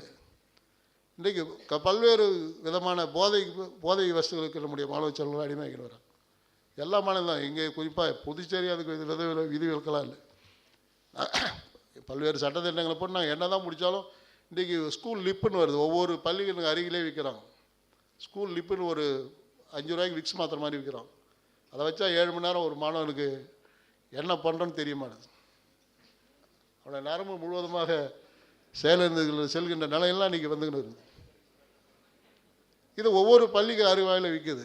இப்படி ஒட்டுமொத்தமாக இந்தியாவினுடைய கலாச்சாரத்தை நம்முடைய ஒழுக்கத்தை அழிப்பதற்காக இன்றைக்கு வெளிநாடுகள் செய்கின்ற சதியின் காரணமாக இந்த மாதிரி போதை வஸ்துக்கள்லாம் இந்தியாவில் வந்துன்னு இருக்குது. அதையெல்லாம் தடுக்க வேண்டும். இங்கே இருக்கின்ற பெற்றோராக இருக்கின்ற நீங்களும் மாணவ செல்வங்களும் இதற்கெல்லாம் அடிமையாகாமல் நம்முடைய பாரத பிரதமர் கொண்டு வந்த 423 தேசிய கல்விக் கொள்கை கடைபிடித்து இந்தியாவினுடைய வல்லரசை இங்கே எனக்கு முன்பாக பேசிய கண்ணபிரான் சார் சொன்னாங்க, உலக நாடுகளில் இருக்கின்ற பல்வேறு உயர்தரமான கல்வி இந்தியாவுக்கு கொண்டு வரும். இந்தியாவில் இருக்கின்ற கல்வி மாதிரி இந்தியா உலகத்திலே எங்கேயும் கிடையாது என்னுடைய வாதம். என்னை பொறுத்த வரைக்கும் நான் பெருசாக நம்புகிறேன். ஏன் நம்முடைய கல்விக்கு இணையாக வேறு யாரும் இல்லைன்னா, புதுச்சேரியில் படித்த மருத்துவர் இன்றைக்கி அமெரிக்காவில் மிகப்பெரிய மருத்துவராக இருக்கார். தமிழகத்தை சேர்ந்த ரவி ஐயப்பன் என்கிற ஒரு மருத்துவர் உலகினுடைய தலை சிறந்த கேன்சர் இன்ஸ்டியூட்டினுடைய மருத்துவராக இருக்கின்றார். தமிழகத்தை சேர்ந்தவர், சிதம்பரம் பகுதியை சேர்ந்தவர். அது மாதிரி எங்கள் பகுதியில் படித்த ஒரு இன்ஜினியரிங் கல்லூரி மாணவர் இன்றைக்கி அமெரிக்கா, கனடா, ரஷ்யா அத்தனை நாடுகளிலுமே இருக்கிறாங்க. இன்ஜினியராக இருந்தாலும் சரி, மருத்துவத் துறையாக இருந்தாலும் சரி. ஆக இப்போ இன்றைக்கி சிங்கப்பூர் ஆளுகின்ற அதிபரும் இன்றைக்கி ஒரு இந்தியன் தான், குறிப்பாக அவர் தமிழர் தான். இதை எதுக்கு சொல்கிறோன்னா, இன்றைக்கி உலக நாடுகளில் இருக்கின்ற அத்தனை வல்லுநர்களும் நம்முடைய இந்திய பாரத மண்ணிலிருந்து சென்றவர்கள். அப்படி ஒரு நம்முடைய மண்ணிற்கு ஒரு மிகப்பெரிய வரலாறு இருக்கிறது. மற்ற நாடுகளெலாம் இருக்கின்ற கல்வியை விட நம்முடைய கல்வியானது மிக சிறந்த கல்வி. அந்த கல்வியை இன்றைக்கு பாரத பிரதமர் கொண்டு வந்த தேசிய கல்விக் கொள்கையோடு இணைந்து நம்முடைய மாநிலம் விரைவில் இதை அமுல்படுத்தி வெற்றி காண வேண்டும் என்று வேண்டி இங்கே இந்த பயிற்சி முறையில் கலந்து கொண்ட அத்தனை மாணவர்களுக்கும் என்னுடைய வாழ்த்துக்களை கூறி விடைபெறுகிறேன். நன்றி, வணக்கம். அரிய பல கருத்துக்களை அள்ளி வழங்கியமைக்கு நன்றி செலுத்துகிறோம். யார் இருந்தாலும் இவ்விழா சிறப்பாக இருந்திருக்காது. கல்வி கண்காட்சியை நடத்திய இந்த 30 நிறுவனங்களும் இங்கு வந்திருக்காவிட்டால் அவர்களுக்கு சான்றிதழ்கள் வழங்கி சிறப்பிக்க உள்ளோம். அழைக்கும் பொழுது ஒரு நிறுவனத்திற்கு ஒருவர் வீதம் வந்து பெற்று செல்லுமாறு கேட்டுக்கொள்கிறோம். முதல் Goldsmith academy private limited Madurai, Swami சான்றிதழ் வழங்குவதற்காக ஹானரபிள் ஸ்பீக்கர் அவர்களை கேட்டுக்கொள்கிறேன். Okay okay. Swami Vivekananda Vidya Mandir senior secondary school Madurai, MOP Vaishnav college for women Chennai, Swami Dayananda college of arts and science,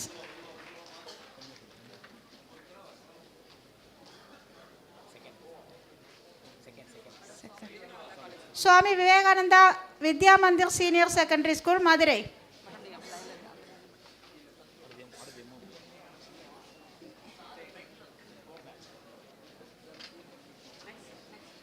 MOP Vaishnav college for women Chennai. பரிசு பெற்றவர்கள் பின்வரிசையில் நிற்கவும். ஒரு குரூப் ஃபோட்டோ ஃபைனலாக இன்ஸ்டியூஷன் கூட எடுத்துக்க விரும்புகிறாங்க. பரிசு பெற்றுட்டு பின்வரிசையில் போய் நிற்கணும் பரிசு பெற்றவர்கள். Swami Dayananda college of arts and science, Swami Dayananda campus Thiruvarur.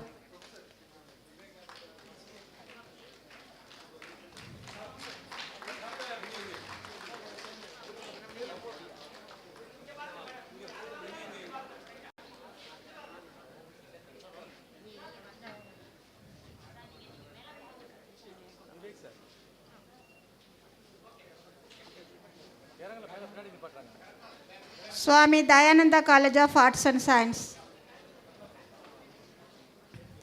AAA college of engineering and technology Sivakasi,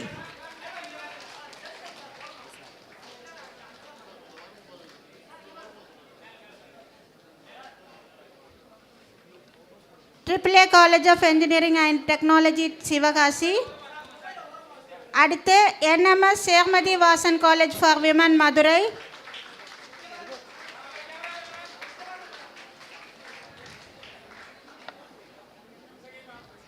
NMS Sermathi Vasan college for women Madurai.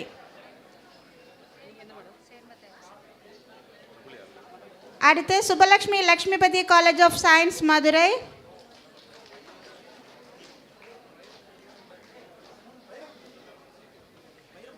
Kalasalingam academy of research and education deemed to be university,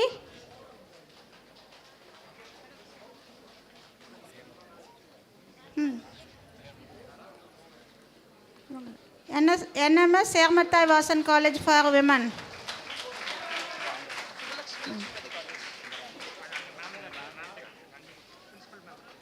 அவங்க வாங்கிட்டாங்களா? சுப்பலக்ஷ்மி வாங்கிட்டாங்க. Subbalakshmi Lakshmipathi college of science Madurai,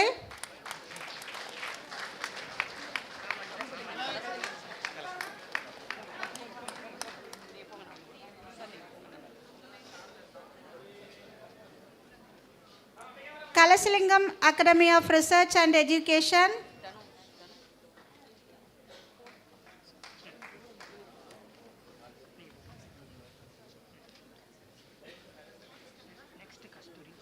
Kasthuri institute of management Coimbatore. Next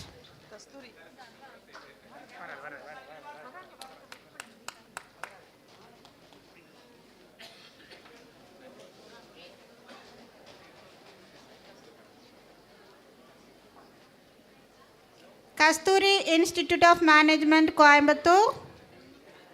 next Ponkaliamman college of education Karur.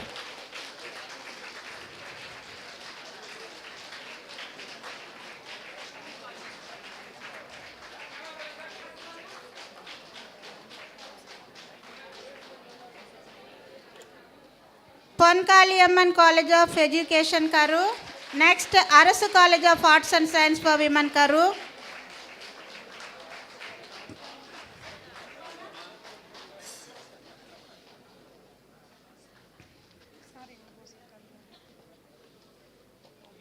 அரசு college of arts and science for women Karur. Next, Vivekananda College, Thiruvedagam West, Madurai.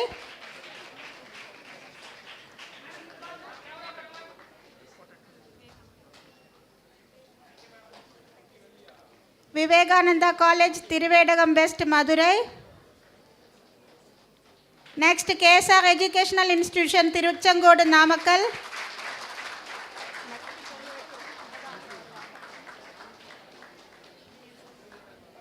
Vivekananda College, Thiruvedagam West, Madurai.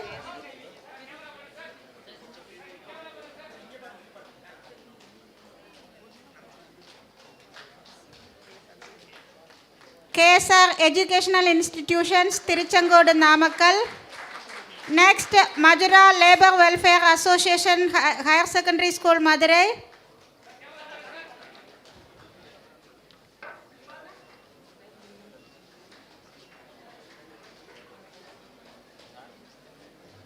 Madurai Labour Welfare Association, Higher Secondary School, Madurai. Next, Lakshmi College of Education, Gandhigram, Dindigal.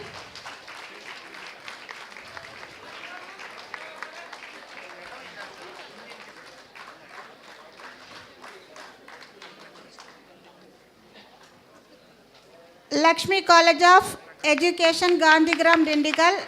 Next, Khadi and Village Industries Commission, Madurai.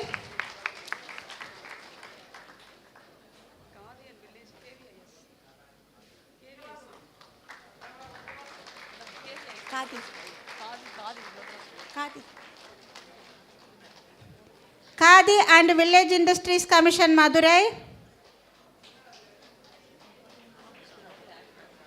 Institute of Cooperative Management, Madurai.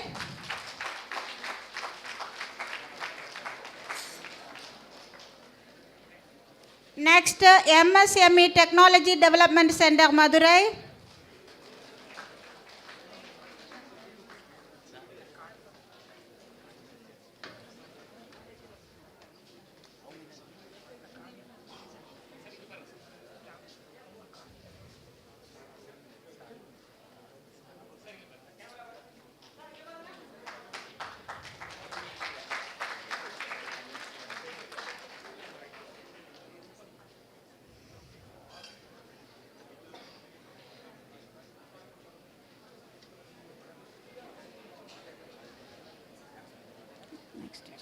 MSME Technology.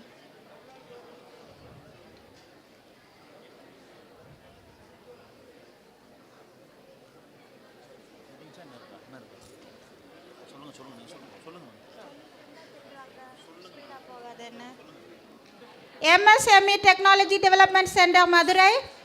Next, TWI Private Limited, TW India Private Limited.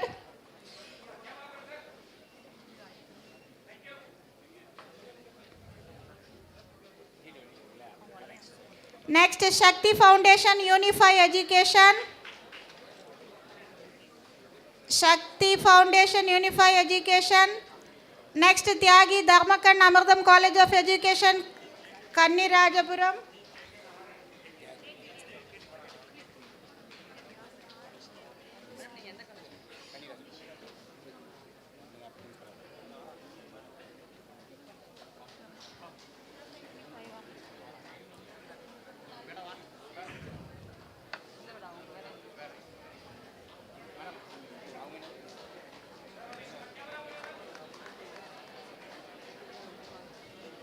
Next, Rajan Metric Higher Secondary School, Madurai.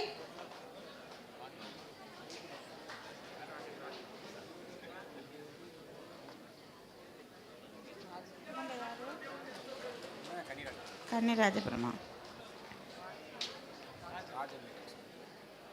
Rajan Metric Higher Secondary School, Madurai. Next, Bharatiyar Matriculation Higher Secondary School, Elumalai. Bharatiyar Matriculation Higher Secondary School, Elumalai.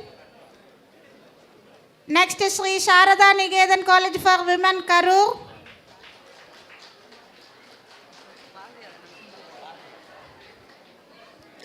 Bharatiyar Matriculation Higher Secondary School, Elumalai.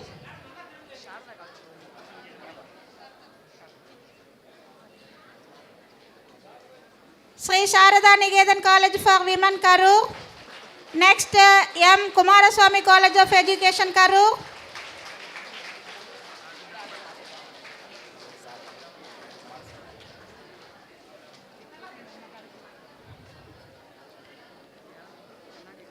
M. Kumaraswamy College of Education, Karur. Next, K.S. Rangasamy College of Technology, Tiruchengodu, Namakkal.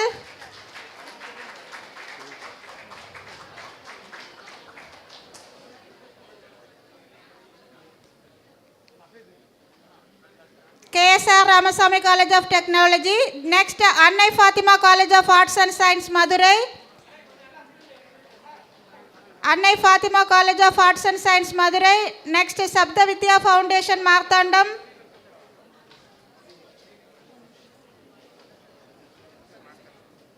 Annai Fatima College of Arts and Science, Madurai. Next, Sabda Vidya Foundation, Marthandam.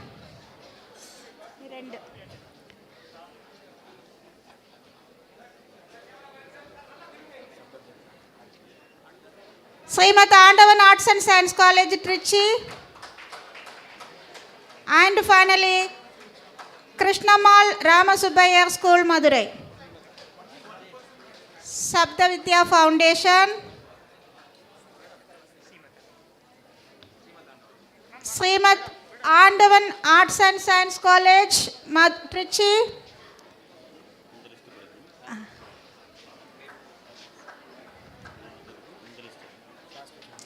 And finally, Krishnamal Ramasubbayar School, Madurai.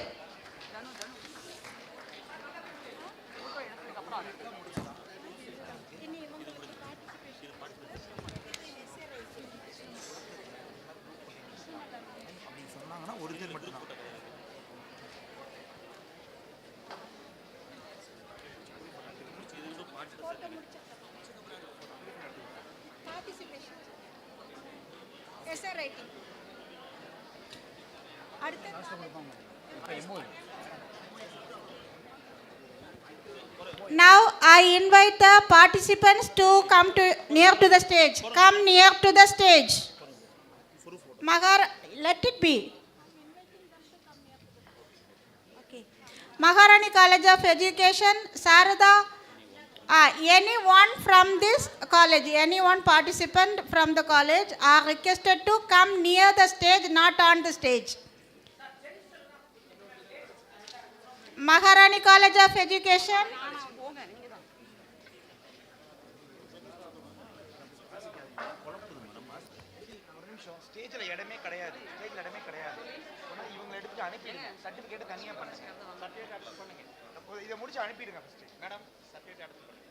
There is no space in the stage.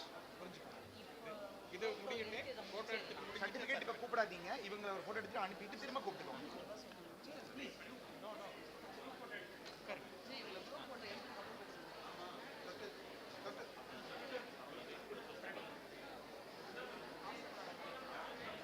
Santhosh வாங்க. சந்தோஷ் வாங்க.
அடுத்ததாக கல்லூரி நிலையிலும் பள்ளிக்கூட அளவிலும் நடத்தப்பட்ட கட்டுரை போட்டியில் பங்கு பெற்று வெற்றி பெற்ற மாணவ செல்வங்களுக்கு சான்றிதழ் வழங்கி சிறப்பிக்க உள்ளோம். பள்ளிக்கூட நிலையில் முதல் பரிசு ஆதித்ய பாலன் விகாசா ஸ்கூல் மதுரை. இரண்டாம் பரிசு Kanishka D Bharani park matriculation higher secondary school Karur. மூன்றாம் பரிசு Pragandya Bharani Vidyalaya Karur.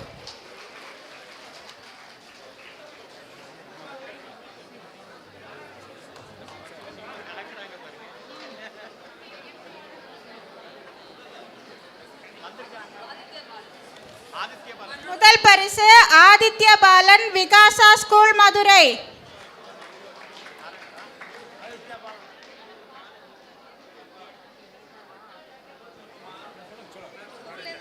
Aditya Balan Vikasa school Madurai. Next Kanishka D Bharani park matriculation higher secondary school Karur. Third, Pragandya Bharani Vidyalaya Karur. Third prize, Pragandya Bharani Vidyalaya Karur.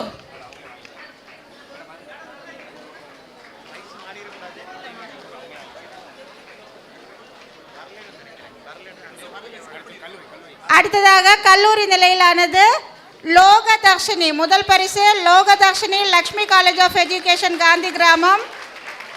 Second prize A. Sharanya Srimati Devkumar Nanalpat Vaishnavi Krombet. Third prize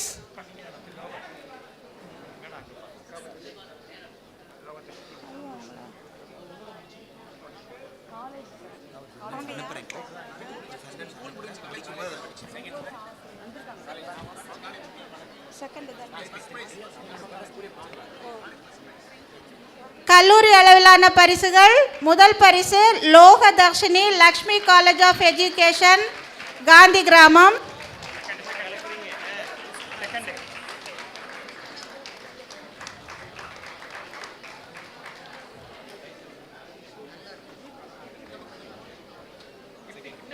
Second prize A. Sharanya Srimati Devkumar Nanalpat Vaishnavi Krombet.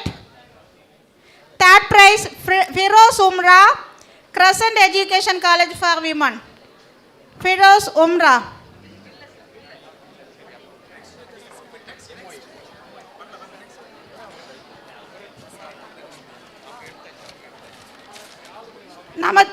நமது SSUN அமைப்புடன் புரிந்துணர்வு ஒப்பந்தம் செய்துள்ள கல்லூரிகளை இங்கே கௌரவிக்க உள்ளோம்.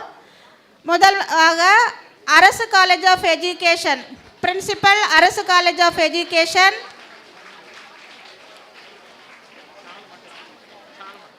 அடுத்து Pon Kaliamman college of education principal.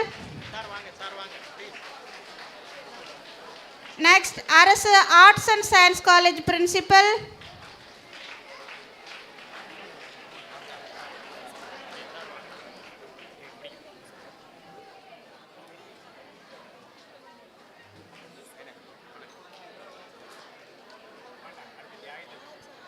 Thiyagi Dharmakkan Amirtham college of education.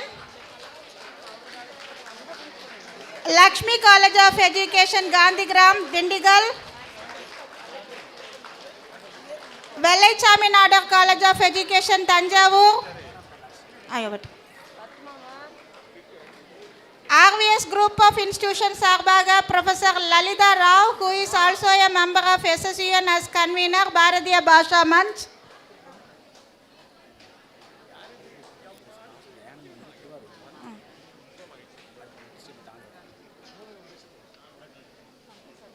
Srimad Andavar கலை மற்றும் அறிவியல் கல்லூரி திருச்சி. சுவாமி தயானந்தா கலை மற்றும் அறிவியல் கல்லூரி Thiruvarur.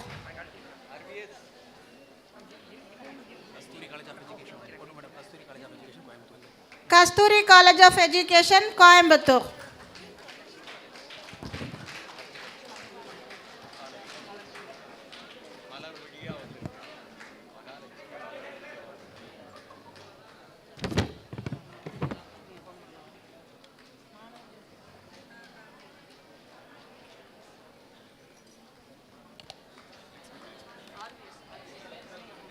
We recognize the presence of our guest, Mr. Muthuramalingam ji, State Organizing Secretary of ABVP South Tamil Nadu. ABVP is the largest students organization in the world working to unite students.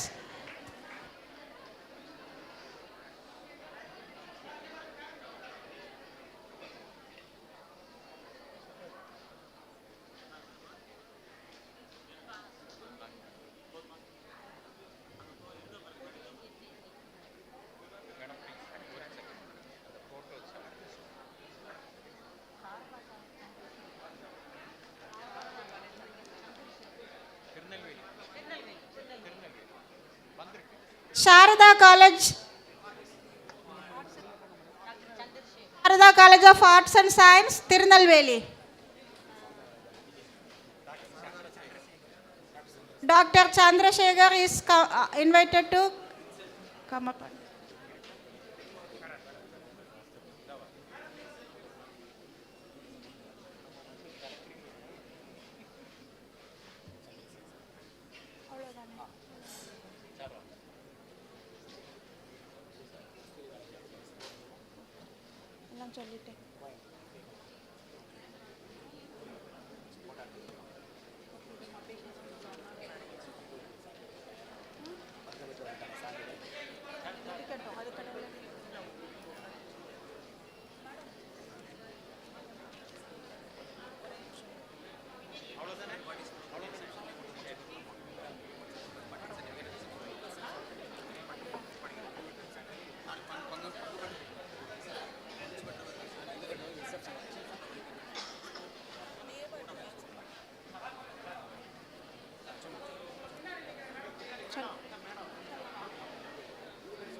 We recognize the presence of our guest, Mr. Muthuramalingam Ji, State Organizing Secretary, ABVP South Tamilnadu. பார்ட்டிசிபென்ட்ஸுக்கான certificate ஃப்ரெண்டில் registration டெஸ்கில் கொடுக்கப்படும், அங்கு சென்று பெற்றுக்கொள்ளுமாறு கேட்டுக்கொள்ளப்படுகிறார்கள். எடுத்து சொல்வதை விட மற்றவர் முன் எடுத்துக்காட்டாய் வாழும் கல்லூரி ஆய்வுப்புல முதன்மையர் டாக்டர் எஸ் பிரியா அவர்களை நன்றியுரையாற்ற அழைக்கின்றேன்.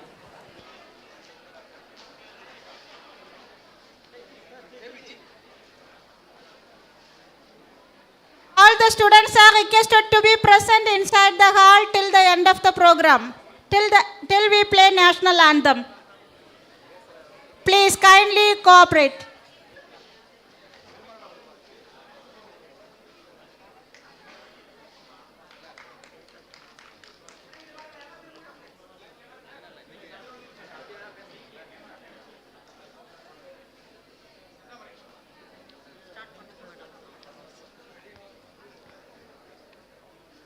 As the evening drops to frill the sun, I stand here at the end of GYANOTSAV 2023 to propose the vote of thanks on behalf of SUBBALAKSHMI College of Science and SSUN to this august gathering. First of all, our gratitude to the Honorable President Dr. R. Lakshmipathy Sir for his directions and permission for conducting this GYANOTSAV in such a grand manner. Next, I also thank Dr. Ramasubbu Sir and our Management Executive Ramkumar Sir for their support and guidance. Next, I take the stand to thank with a great round of applause to Mr. M.G. Seduraman Sir, the scientist, the dean and the algorithm behind this whole project. Let's give Sir a very, very big hand. Thank you, Sir. So thanks for the speakers of today. I salute and honor the Governor, Dr. Tamilisai Soundararajan, who has made a significant contribution for our discussion today. I thank Thiru Selvam Sir, the Speaker of Assembly of Puducherry, who has contributed harmoniously to this NEP discussion. I also thank Dr. Ganesan Kannabiran, NAC Director, for his dedicated leadership and for his emphasizing NEPs in today's conclave. I thank Professor P. Kanakasabapathy, Founder Chairman ICSSR, for his generously sharing his experience here. I also thank the exceptional dignitaries for their contribution, namely Professor R. Srinivasan Nabad, Dr. K.K. Shine, Chairman of NCTE, Dr. S. Mani, a member of NCTE, Dr. P. Natesan, Dr. Sasi Anand, then Dr. Vel Murugan, Dr. P. Selvaraj, Dr. R. Kandavel and the dignitaries yesterday, Chief Guest Sri A. Namachivayam Sir, then D.T. Sudarshan Rao, Dr. Ashirvadam, Dr. Pradeep Charian, Dr. Haridas, Santhanam, Professor R. Srinivasan, Dr. M. Soundarapandyan, Dr. R.P. Ashokan sir, all for their contribution towards seeding the goal of NEP. And I also wish to raise a great round of applause for the untiring commitments of Dr. Kamala Selvaraj sir, Dr. Indrani madam, Dr. Santosh sir, Dr. Tirupati Rajan sir, Vincent Rajshekar sir, Vinod sir, Santosh Kumar sir, Chandrabose sir, and all the team members of SSUN, especially Dr. Dhanalakshmi, State Convener, and Dr. Sendamarai Kannan, State Convener SSUN. This moment holds me towards a pause to inform all of you that we have already been following NEP 2020 from the year 2020. Let me tell you how. NEP focuses on following encouraging women in leadership, decision making and administration. Here we have a lady from the year 2020, our principal madam, who is the leader, who has guided us for this. Let's give a big round of applause. She has shouldered all the responsibility and made GYANOTSAV 2023 a great grand success. Thank you madam, and congratulations for taking forward the word of management in your own shoulders with all our team members. I also thank the principals, HODs, faculty members, school staff, students, technical team, Viscom team of our college, the conveners and everyone present here for this GYANOTSAV 23 being a grand success. This is a moment of separation, but a moment of ignition and collaboration. Let me sign off just now, but we'll be back once again to connect the dots of values, attitudes, knowledge of our motherhood. A note of thanks to one and all present here to making this a grand success, and wish you all the very best. Thanks.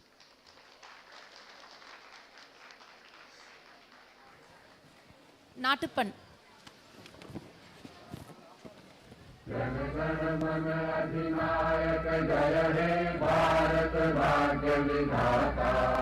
Punjab Sindhu Gujarat Maratha Dravida Utkal Ganga Vindhya Himachal Yamuna Ganga उच्छल जलधि तरंगा तब शुभ नामे गावे तब शुभ आशीष मांगे गाहे तब जय गाथा जन गण मंगल दायक जय हे भारत भाग्य विधाता जय हे